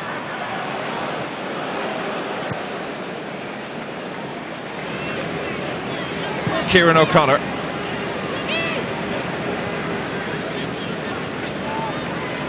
Donncha O'Connor.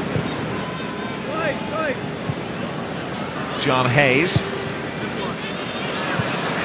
Michael Cousin way out in front of Kevin O'Neill. One on the left boot the last time, the right boot not working so well for the moment. Dermot Earley gets it back from Gary White. Darrell Flynn. Flynn fouled. Andrew McLaughlin wants to get on with it quickly and has done so. Michael Conway. Gary White. Well claimed for Cork by Dermot Duggan. Oh, they're getting a little careless again, even if they have a 9-point cushion. But they've got a free. Yeah, again, that was a suicide ball that time, I think, from Dermot Duggan into the middle. Again, just watch it again. I think he sets up Brian O'Regan very badly in that. Or no, actually, it was Donegal O'Connor. Again, took quite a belt there. And again, I think McEnany has given a yellow card. He has to Gary White.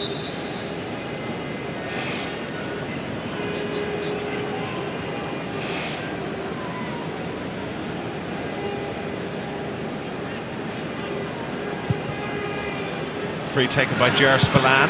James Masters holding on to Andrew McLaughlin, and that's well spotted by the referee.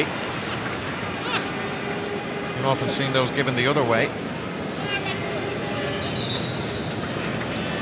Yeah, Gary White actually has gone back into the centre half-back position, playing out of his half-back line at the moment where he excelled this year for the under-21s. Probably is the position that suits him best.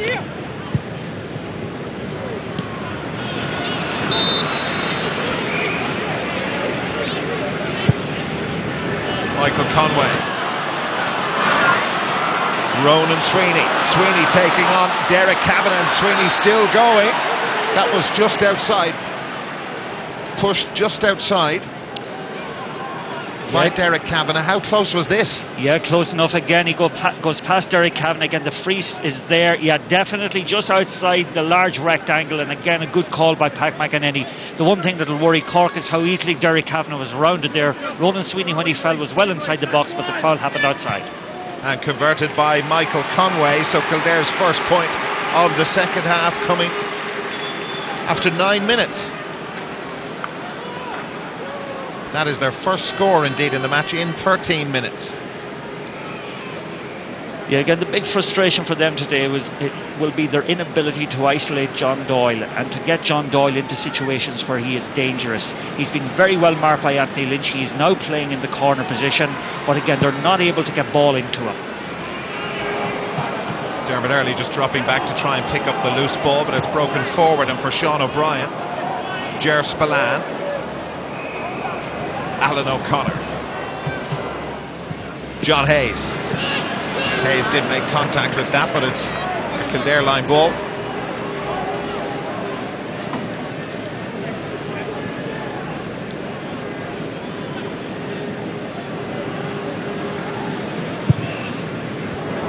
Taken by Eamon Callaghan. Johnny Doyle having to come out very deep to get any sort of ball. Ronan Sweeney got a touch on that back from Smith. Sweeney. James Kavanagh. Oh, Kavanagh had a glorious chance to put Ronan Sweeney through. There was nobody near him, or nobody really concentrating on marking him, and well, Kavanagh just fluffed his chance at the vital time from Kildare's perspective. Alan O'Connor. 2-8 to 6 points. That's way over the head of Michael Cousin. Enda Murphy out quickly. Darrell Flynn. Pulls on a fraction on the high side, but the shoulder on Emmett Bolton. Andrew McLaughlin. Well, Cork making it very difficult for Kildare even to get out of their own half. Mick Foley. Foley lets it go long. Again, Sweeney at Kavanagh, but Kavanagh at his shoulder that time and claims it comfortably. Donegal O'Connor. Has John Hayes or Kieran O'Connor there, but he's spotted Daniel Goulding, and Goulding had got loose from Andrew McLaughlin, who got caught up the park, and Goulding has slotted that over.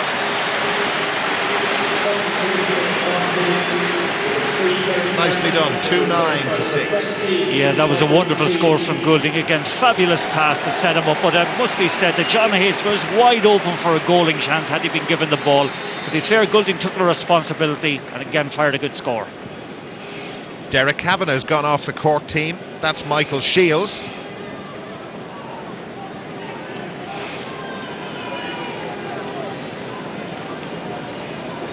It surprises me in ways that Derek Kavanagh's gone off. He's been very good actually in the full back line. Maybe he's been carrying an injury or something, and they want to just give Michael Shields a little bit of a run because he's just back from Australia after 6 months there. But Kavanagh's been outstanding at full back right throughout. Derek Kavanagh not wasting any time for his team, or indeed for Kildare, just walking off behind the Canal end goal. Oh, Pierce O'Neill was unfortunate, just came off his toe. John Hayes. James Masters started out looking really good. O'Connor kept it in, and then an awkward looking collision with some of the hoardings back there. Michael Conway. They've scored 1 point in this second half, which is 12.5 minutes old. Conway to Alan Smith. Smith with Diarmuid Duggan. And Smith again taking an awful lot out of it. Is that a penalty? It is now. Duggan, well, appeared to have both hands around his waist. Now I wonder who will take the Kildare penalty. Remember, John Doyle took one against Fermanagh and missed last weekend. Little question about this, little doubt. Well, little doubt, I think. Again, to be fair, Diarmuid Duggan is on his knees at the time. Again, Alan Smith tests him, keeps going, and again just draws the foul out of him just there. And again, I think I would give a penalty for that.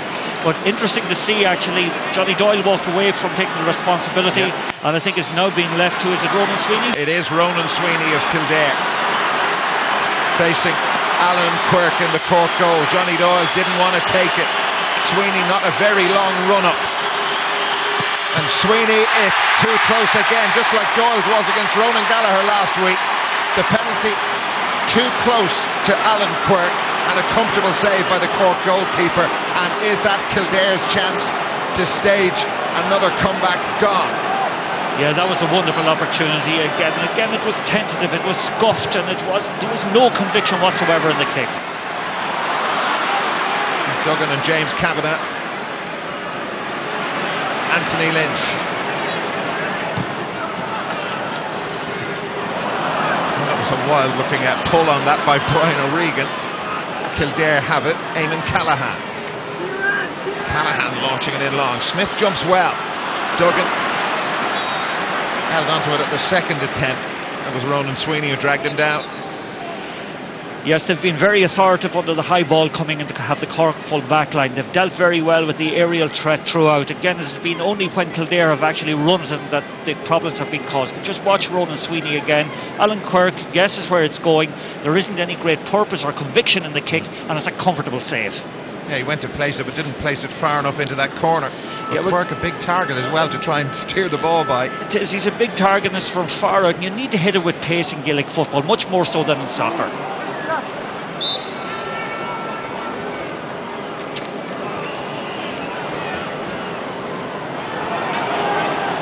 Michael Conway is appealing for some movement further in towards the Cork goal.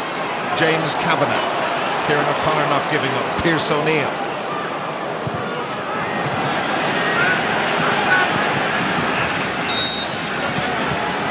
Cork free, foul on James Masters by Mick Foley.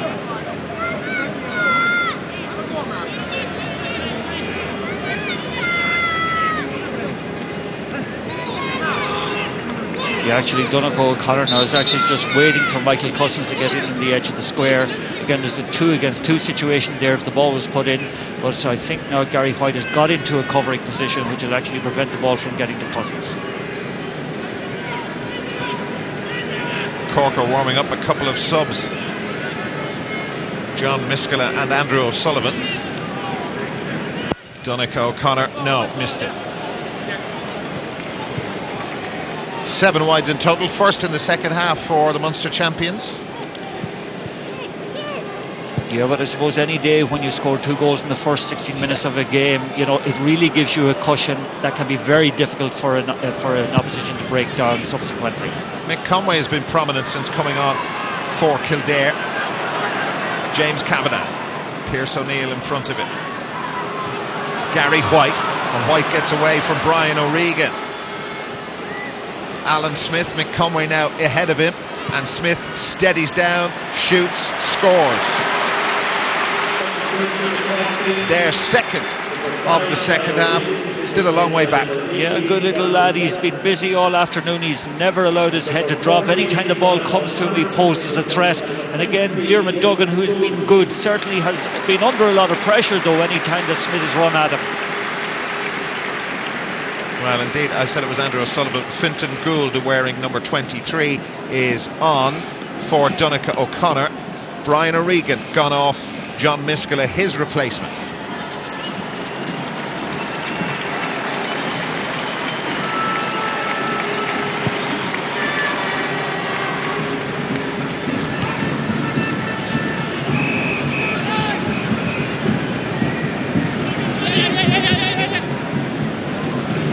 Gould, Miskela, James Masters with it. Big hit again from Andrew McLaughlin, but doesn't knock his target out of his stride. Daniel Goulding completely free is Sean O'Brien. The Kildare players all drawn towards the ball. There is Sean O'Brien, and Kildare have kept them out on that occasion. But Sean O'Brien was screaming for the ball. He never saw it. James Kavanagh, good take from Kavanagh. Retreating, Ronan Sweeney. Kavanagh steadies down, didn't go for the point. Alan Smith, goal chance for Kildare. Smith, brilliantly stopped. Was it by Alan Quirk again? Well, they were in there.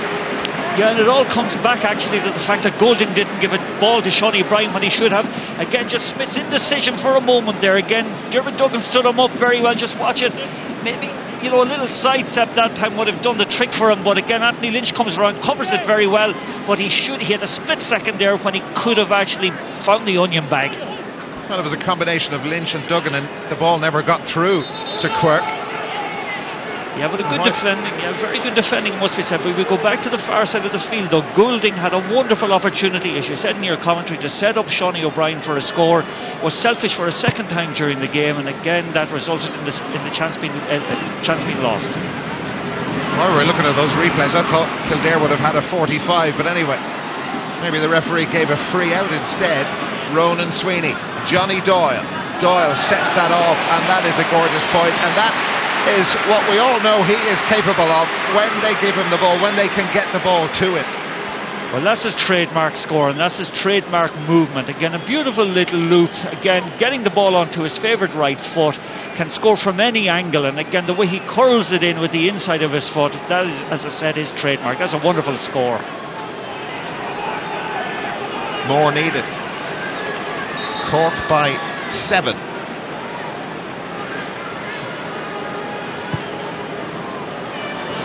Correct, just placing that out there for Alan O'Connor. Help from John Miskela.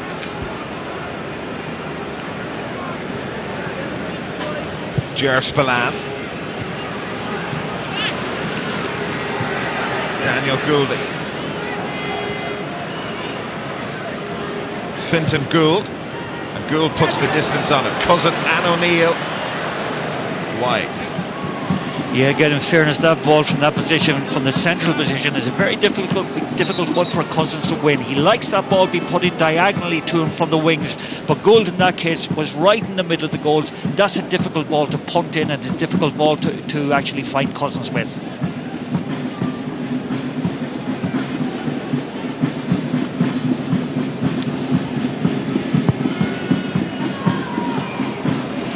Strange sort of atmosphere around the ground.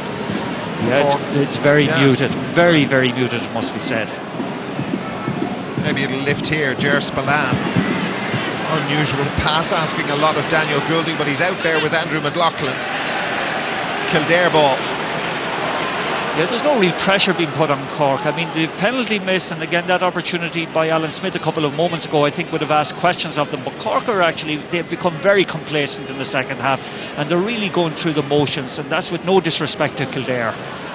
Dermot Early finding Johnny Doyle. Diarmuid Duggan, the defender. And Doyle going low for Ronan Sweeney. Anthony Lynch again, any part of his body just keeps the ball away from the Cork goal, but they haven't got possession anymore. That's Ronan Sweeney. Fintan Gould is number 23. 4 Cork men around him. Sweeney managed to get the ball away. There must be free men. More free men arriving. Darrell Flynn Mick Conway. Conway blocked down. There was some argy-bargy off the ball, and that's Alan O'Connor who's been fouled. Dermot Earley down and hurt, and that's Michael Conway who's in trouble. Yeah, I think Michael Conway that time had a run in with Alan O'Connor just as the Shamazel broke up, and might have actually certainly made contact with them.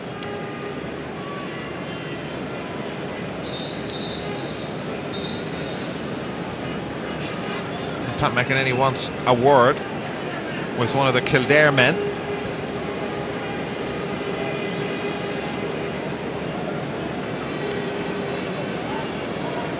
It's Darrell Flynn who's been spoken to, and there's a caution, a yellow for Darrell Flynn. Yeah, there was a little bit of unnecessary aggression there. It wasn't really menacing, but there was a bit just uncalled for. Good take by Michael Cousin. Shawnee O'Brien, and Goulding got a touch on that, but Enda Murphy out sweeping up behind. Well for Kildare. Dermot Earley. Good ball to pick out Eamon Callaghan. Kildare need a goal, even for the neutrals, just to make this interesting. Kavanagh's still in play. Well, the ball's still in play. Forced backwards. Free man over on the far side is Emmett Bolton, but Mick Foley didn't see it. Maybe James Kavanagh will. Bolton is still looking for it. Morgan O'Flaherty finally gives it to Emmett Bolton. Left-footed player should suit him, but he's missed that by a long way. Alan Smith unable to keep it in, but he was pushed by Anthony Lynch, so it's a free in for Kildare. So that has worked out in a positive way for them. In the 24th minute of the second half, they've managed 3 points since the game restarted. Cork still very much in charge of this, even if they are getting a bit in the complacent side. Yeah, and what's significant in that little kind of skirmish is the fact that Anthony Lynch now has been moved on to Alan Smith, who has been very, very dangerous throughout, and that's an indication how well Smith has played for Kildare. And I think it's now Diarmuid Duggan who's actually doing the marking duties on John Doyle.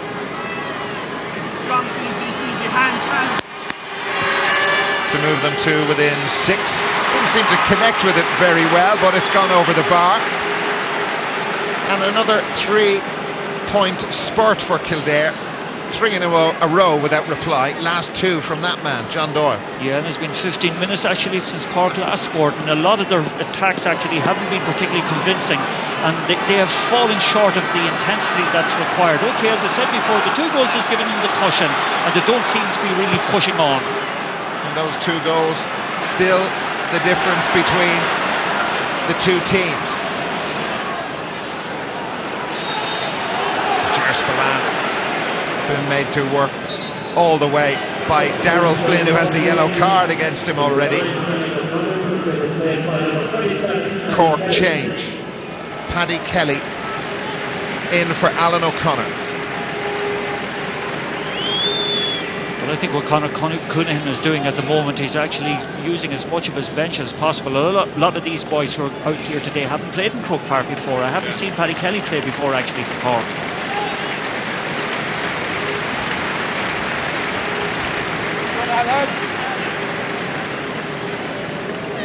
Daniel Goulding outside the Kildare 45-metre line. We're in the last 10 minutes. Keeping it low, very low. James Masters in there after it. Brave was Mick Foley, as he had to be. Wins is free as well. So Kildare still not gone completely out of this match. It's a big ask. They need a goal. Andrew McLaughlin. Cork almost winning, pulling up. The referee has the notebook out. Well, an awful lot of the Cork attacks in the last 10 minutes or so have floundered. It's very, very disappointing from their point of view. The route one that worked very well with Cousins in the first half, they have forsaken that. Anthony Lynch there, he seemed to have his arms all over Alan Smith's back. You saw confirmation there of the yellow against Sean O'Brien. Daniel Goulding, big hit but not on target from Darrell Flynn. Pierce O'Neill, and Goulding goes again. It opens up in front of him. Sean O'Brien is free once more. This time he gets the ball though for Cork, and O'Brien in to Michael Cousin. Cousin back out, support from Fintan Gould, but that, well, let's just leave that one there and follow the Kildare attack with Johnny Doyle. Two waiting inside, two Kildare men waiting inside for this. Smith over on the back post at the moment. James Kavanagh, that is in for Smith, and he just moved out of his original position, but he has it ahead of Anthony Lynch. Lynch gets the block on it, Sweeney goes in after it, and Ger Spillane to the rescue for Cork. They are making this an awful lot harder for themselves than it needs to be, and it needed to be from early in the first half when they got those 2 goals. Yeah, they flourished so well in the first half. Again, seemed to be well in control, but this half, it must be said that from an attacking point of view, they're floundering. John Miskela for Cork. Again, Sean O'Brien is in acres of space. John Hayes takes the shot and puts it over, and that should steady them down. That's a fine point from John Hayes. Yeah, and it's their first actually since the 16th minute of the second half. It's a long time without a score. It is for a team winning comfortably.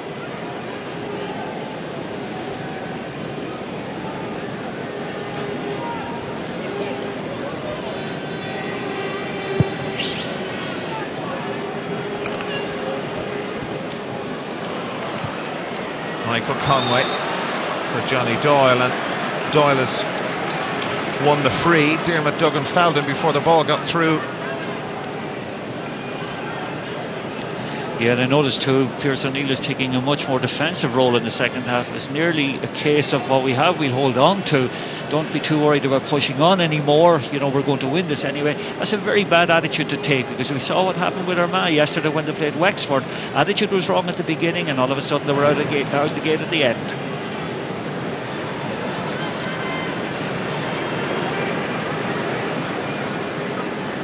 So John Doyle with a chance to bring them back to within 6 points, a 2-goal margin, and he's done that, John Doyle.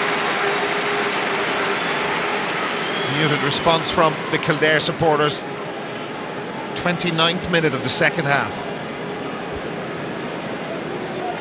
Yeah, there is a very good Kildare support here, it must be said today. Admittedly, OK, Cork have a huge support because of the hurling that's coming up afterwards, but the Kildare support didn't really get much of an occasion to shout today for the players. Gould helped that on, but it's Kevin O'Neill's, now Michael Conway's. Dermot Early has a couple of free men to his left. He ran into the challenge and ran into traffic, and Kieran O'Connor has it back for Cork. Well, that was half an opening for Kildare. Early, unfortunately for Kildare's point of view, didn't see the free men. Now 3 Kildare fellas around Fintan Gould. Sean O'Brien is free, Michael Cousin is free, and so is Pierce O'Neill. O'Neill helps it on, and Goulding did the sensible thing. The corner forward could have gone for the glory of another goal.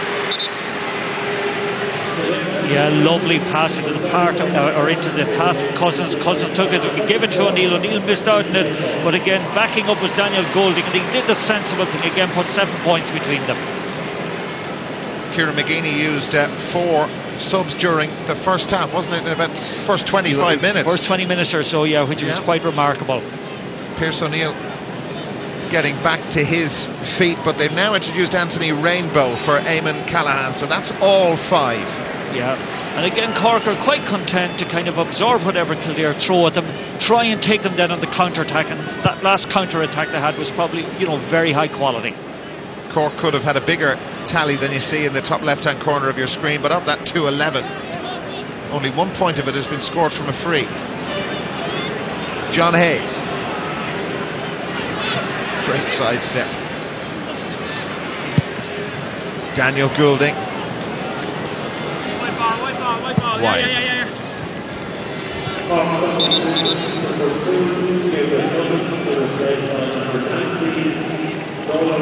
Noel O'Leary, a huge favourite, as you can hear. That's one of the biggest cheers of the afternoon so far, and he's replacing Dermot Duggan. Yeah, well, he's been back, he's been out quite a long time with injury. They're giving him a run now at wing back, and I think they're moving Kieran O'Connor back into the corner.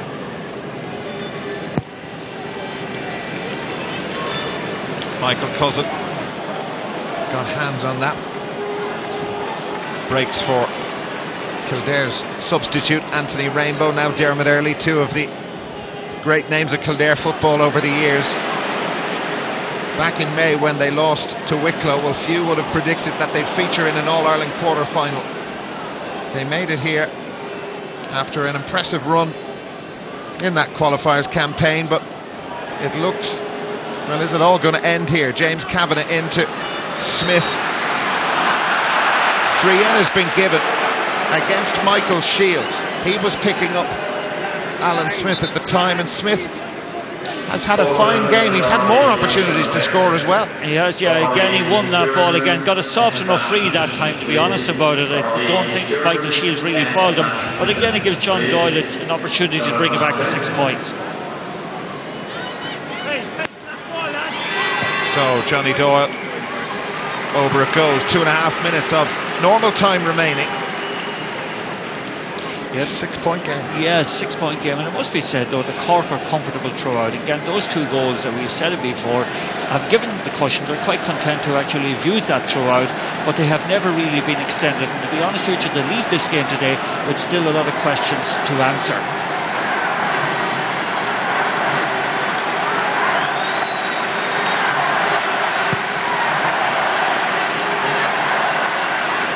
This their first visit back to Croke Park since last September's All-Ireland football final. That heavy defeat to Kerry. Kerry await the winners of this quarter-final in a few weeks' time. Michael Conway, James Kavanagh. Kavanagh with Kieran O'Connor. Finally manages to pick it. 3 Corkmen trying to dispossess it. Here's Anthony Rainbow. Is there a twist left in this tale? Mick Foley, they're in for Dermot Earley. Earley hits the deck and a penalty given. They've missed one already. Who will take this at this very late stage of the match? Dermot Earley, badly hurt as he went down. We'll see just how much contact there was. The penalty has been given. Yeah, lovely exchange of passes actually that time. Ronan Sweeney gave the last pass actually to Dermot Earley that time. Michael Foley was also involved in it. Again, I think it was Ger Spillane took Dermot Earley from behind, and again it's a penalty, and I think John Doyle this time is going to take responsibility. He is going to take it in the last minute of normal time. They trail by 6 points. John Doyle for Kildare, and he's found the target, and they're only 3 behind, and Cork should have had Kildare put away a long time ago in this match. But look at the scoreline now. He found his corner, missed it last Sunday. Ronan Gallagher kept him out. 2 minutes of additional time. Yeah, he placed it very well, it must be said. I don't think he hit it with any great conviction, but there was enough pace on it. It was on the deck, and again it was a fine, well-taken penalty. And Kildare have had problems winning Cork kickouts.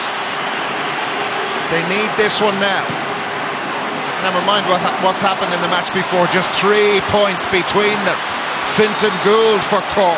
And there's a real buzz around Croke Park now. It was a flat atmosphere for most of the 68, 69 minutes until that penalty was scored.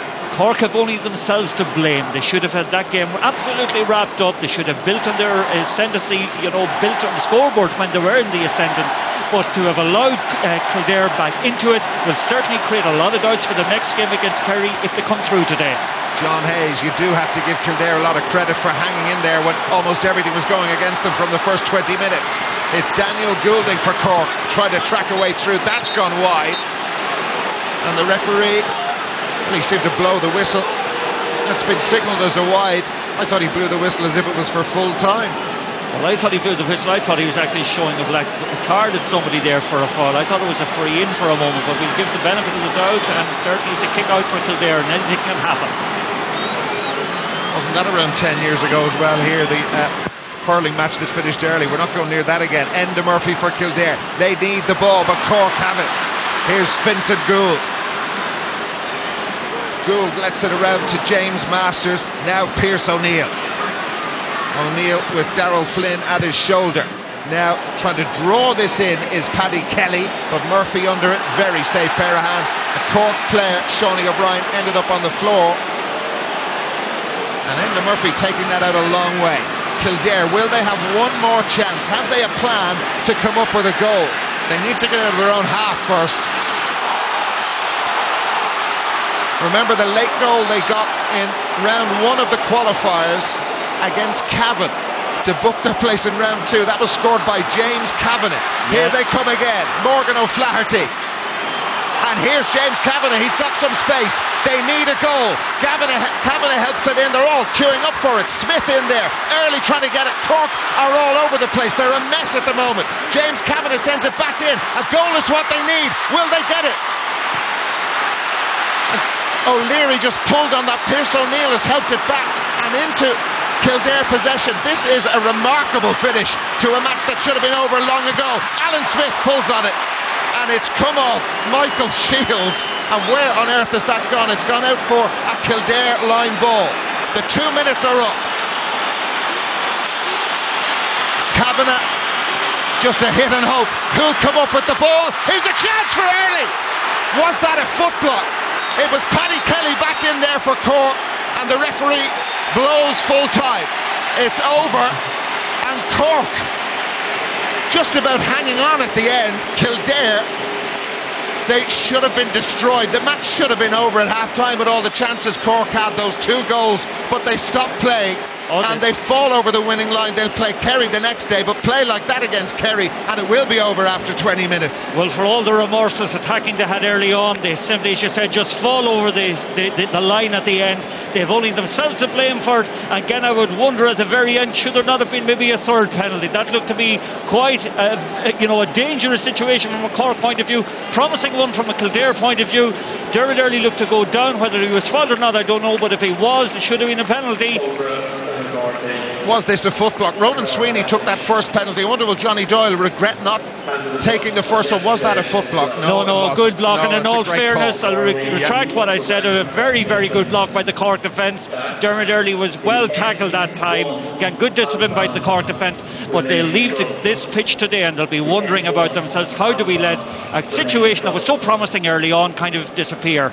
Thrilling finish. It shouldn't have been a thrilling finish. Credit to Kildare. Cork and Kerry will meet in the semi-final. 2-11 to 1-11. It's finished here, Mike. It has. Darren Malloy, thank you very much. Indeed, Martin Carney as well. Anthony Tohill and Darragh Canada with me here in studio. Anthony, you know, for long periods in that second half, I have to be admitted, I was kind of looking at the crowd, looking at the Kilkenny supporters coming in. It had all gone flat. Some finish. Great finish. It's just an absolute shame that Kildare didn't get the first penalty goal, maybe even 2 or 3 minutes earlier, because the excitement there at the finish was great. And you have to feel sorry for them. And you know, there wouldn't have been a total injustice if they had got something out of the game, because Cork's second half display, after they got 3 points early on, they just switched off completely and tried to toy with Kildare and thought they were just going to see out the game. Conor Coonahan's using it to bring in a load of subs, give them some game time, and it almost cost them. You know, they play like that against Kerry and they can forget about it. Oh, absolutely. But in fairness to them, I suppose, and they got a couple of points in the start of the second half, you know, drew up a very big lead. They probably thought the job was done at that stage. Dangerous thing to do, though, as Anthony said. Yeah, but I suppose the Kildare's track record would be if they finished strongly, and when they started running with the ball and slipping the ball to each other, they did very, very well. But they have so many. This is the start of the second half, Darragh, when Cork consolidated, I suppose, their position. Yeah, and at that stage it was looking very, very good. John Hayes, who had a fantastic game, played really well today and cut in along the end line here, and a clever little point there, you know. But Kildare will have so many regrets from this game. That's the worst thing about it after match. You're kind of looking at me. We saw Ronan Sweeney there. He'll be devastated with his miss. But there was more than that. Like there was, say, Michael Cusson. At this stage, it was all looking rosy for Cork. Pierce O'Neill swinging through, kicking the ball with his left leg over the bar. And shortly before that, we had Alan Smith at the other end. Should have put it onto his left and would have had a point easy. You know, Cork were playing at will here. Donogh O'Connor, who picked a number of wides today, managed to recycle the ball. Michael Cusson with his left leg again, who wouldn't be known as a left leg kicker. Just before the 5 minutes before that, Alan Smith had a few chances that if he kicked him on, put him on his left leg, he would have got those points. But it just showed the difference in the end. Maybe it got into Kildare's heads as well that this was a bridge too far from them, and just realised at the end maybe it wasn't. Well, I think there was a stage maybe that Kildare maybe had consigned themselves to just trying to get a respectable scoreline. I think, you know, it looked as if the game was totally beyond them, but they battled away and kept going. When they missed the penalty, it probably when the penalty was missed, we all thought, game over. And Cork didn't really kick on when Kildare missed the penalty. It probably was a foul before I think the penalty was given, but I don't think there's any doubt that it was a penalty. I think and I think it's important here to point out that we have a number of situations this year where referees have been very, very fussy about pick-ups off the deck. You look how far Alan Quirk is off his line when he saves that. He's about 3 or 4 yards off his line. We saw Ronan Gallagher doing the same in the game up in Ulster. And the referees should not be allowed, or the referees should pull goalkeepers who come off the line. It's tough enough kick to score a penalty in Gaelic. They should be made stay in their line. If they come off the line, it should be retaken. And in fairness, there might be question marks. Why didn't Johnny Doyle take the first one? He wasn't really in the game at that stage. When he did take the second penalty, he was really in the game, started to play. Anthony Lynch had moved off him, but at that stage Ronan Sweeney was the right option, and you can't fault him for it. Goals in the first half to Cork really did the damage to Kildare. They did. Goals win matches, I suppose they all say, and they got 2 of them at a very early stage, and at the end of the day they are the difference. Again, the decoy won by Cusson is crucial here. Hayes, fantastic game, and he, on limited amount of possession today, John Hayes kicked a few very, very good scores and made himself available all day. Cork will always have those knacky little finishers. Maybe that's what Kildare lacked in front of the goal when they did have their chances, a little bit of finesse. And again, here's another regret that Kildare will have. This is an attempt at a point that James Masters has.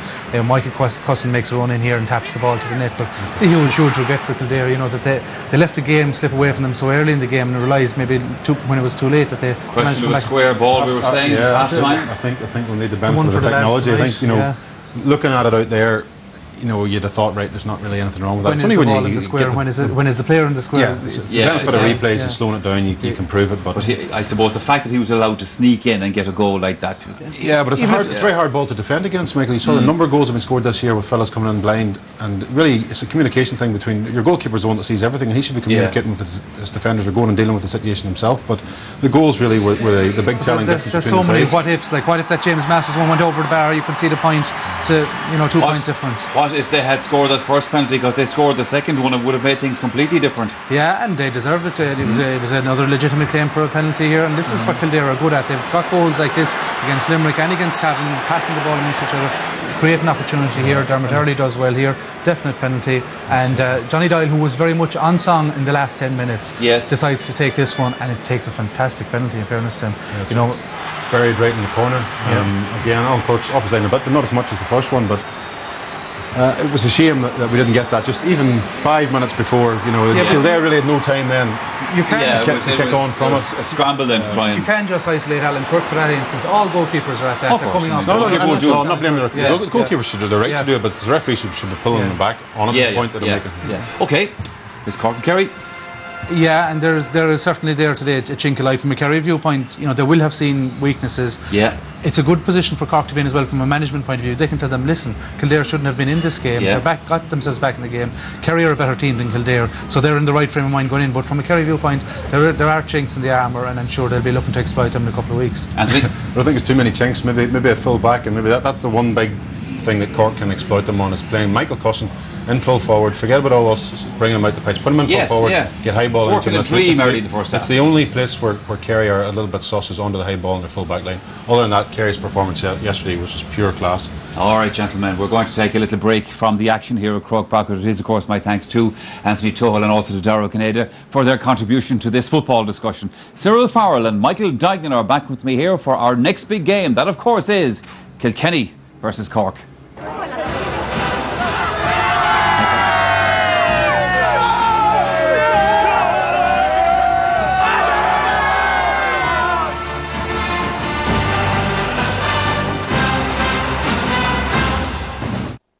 Art of hurling. That's pure magic. 3 RTE Sport, proud sponsors of the GAA Hurling Championship.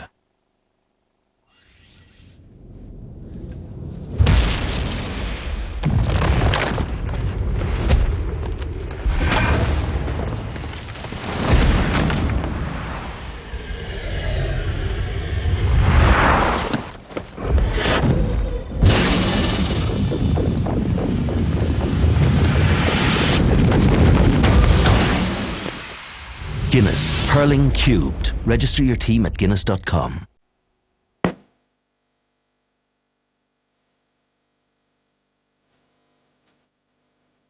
Rambling, where to begin? I take.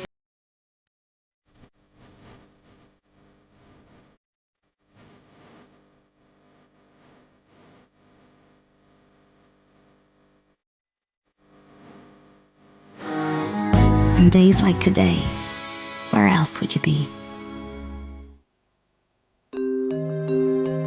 If you can make one heap of all your winnings and risk it on one turn of pitch and toss, and lose and start again at your beginnings and never breathe a word about your loss. If you can talk with crowds and keep your virtue, or walk with kings nor lose the common touch, let all men count with you, but none too much. If you can fill the unforgiving minute with 60 seconds worth of distance run, yours is the earth and everything that's in it, and which is more, you'll be a man, my son. Vodafone, make the most of now.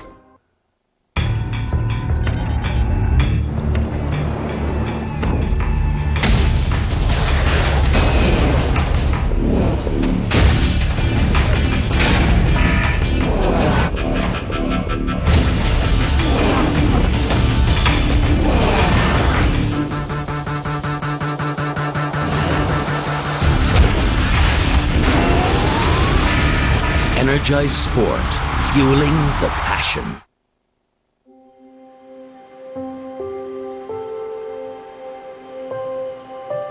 At ESB, we're working together with the GAA to make Croke Park carbon neutral.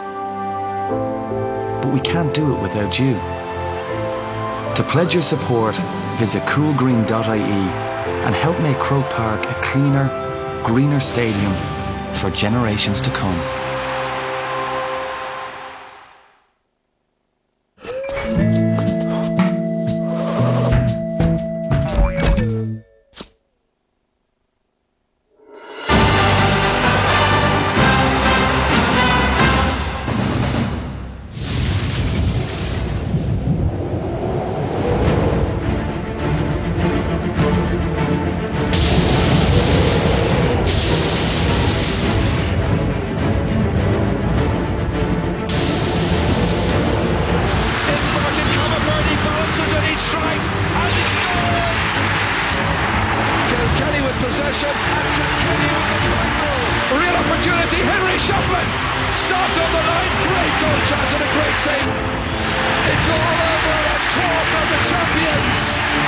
Bounces away from O'Sullivan. Bounces around to Fogarty. He's going to go! Kilkenny are the All-Ireland hurling champions for 2006.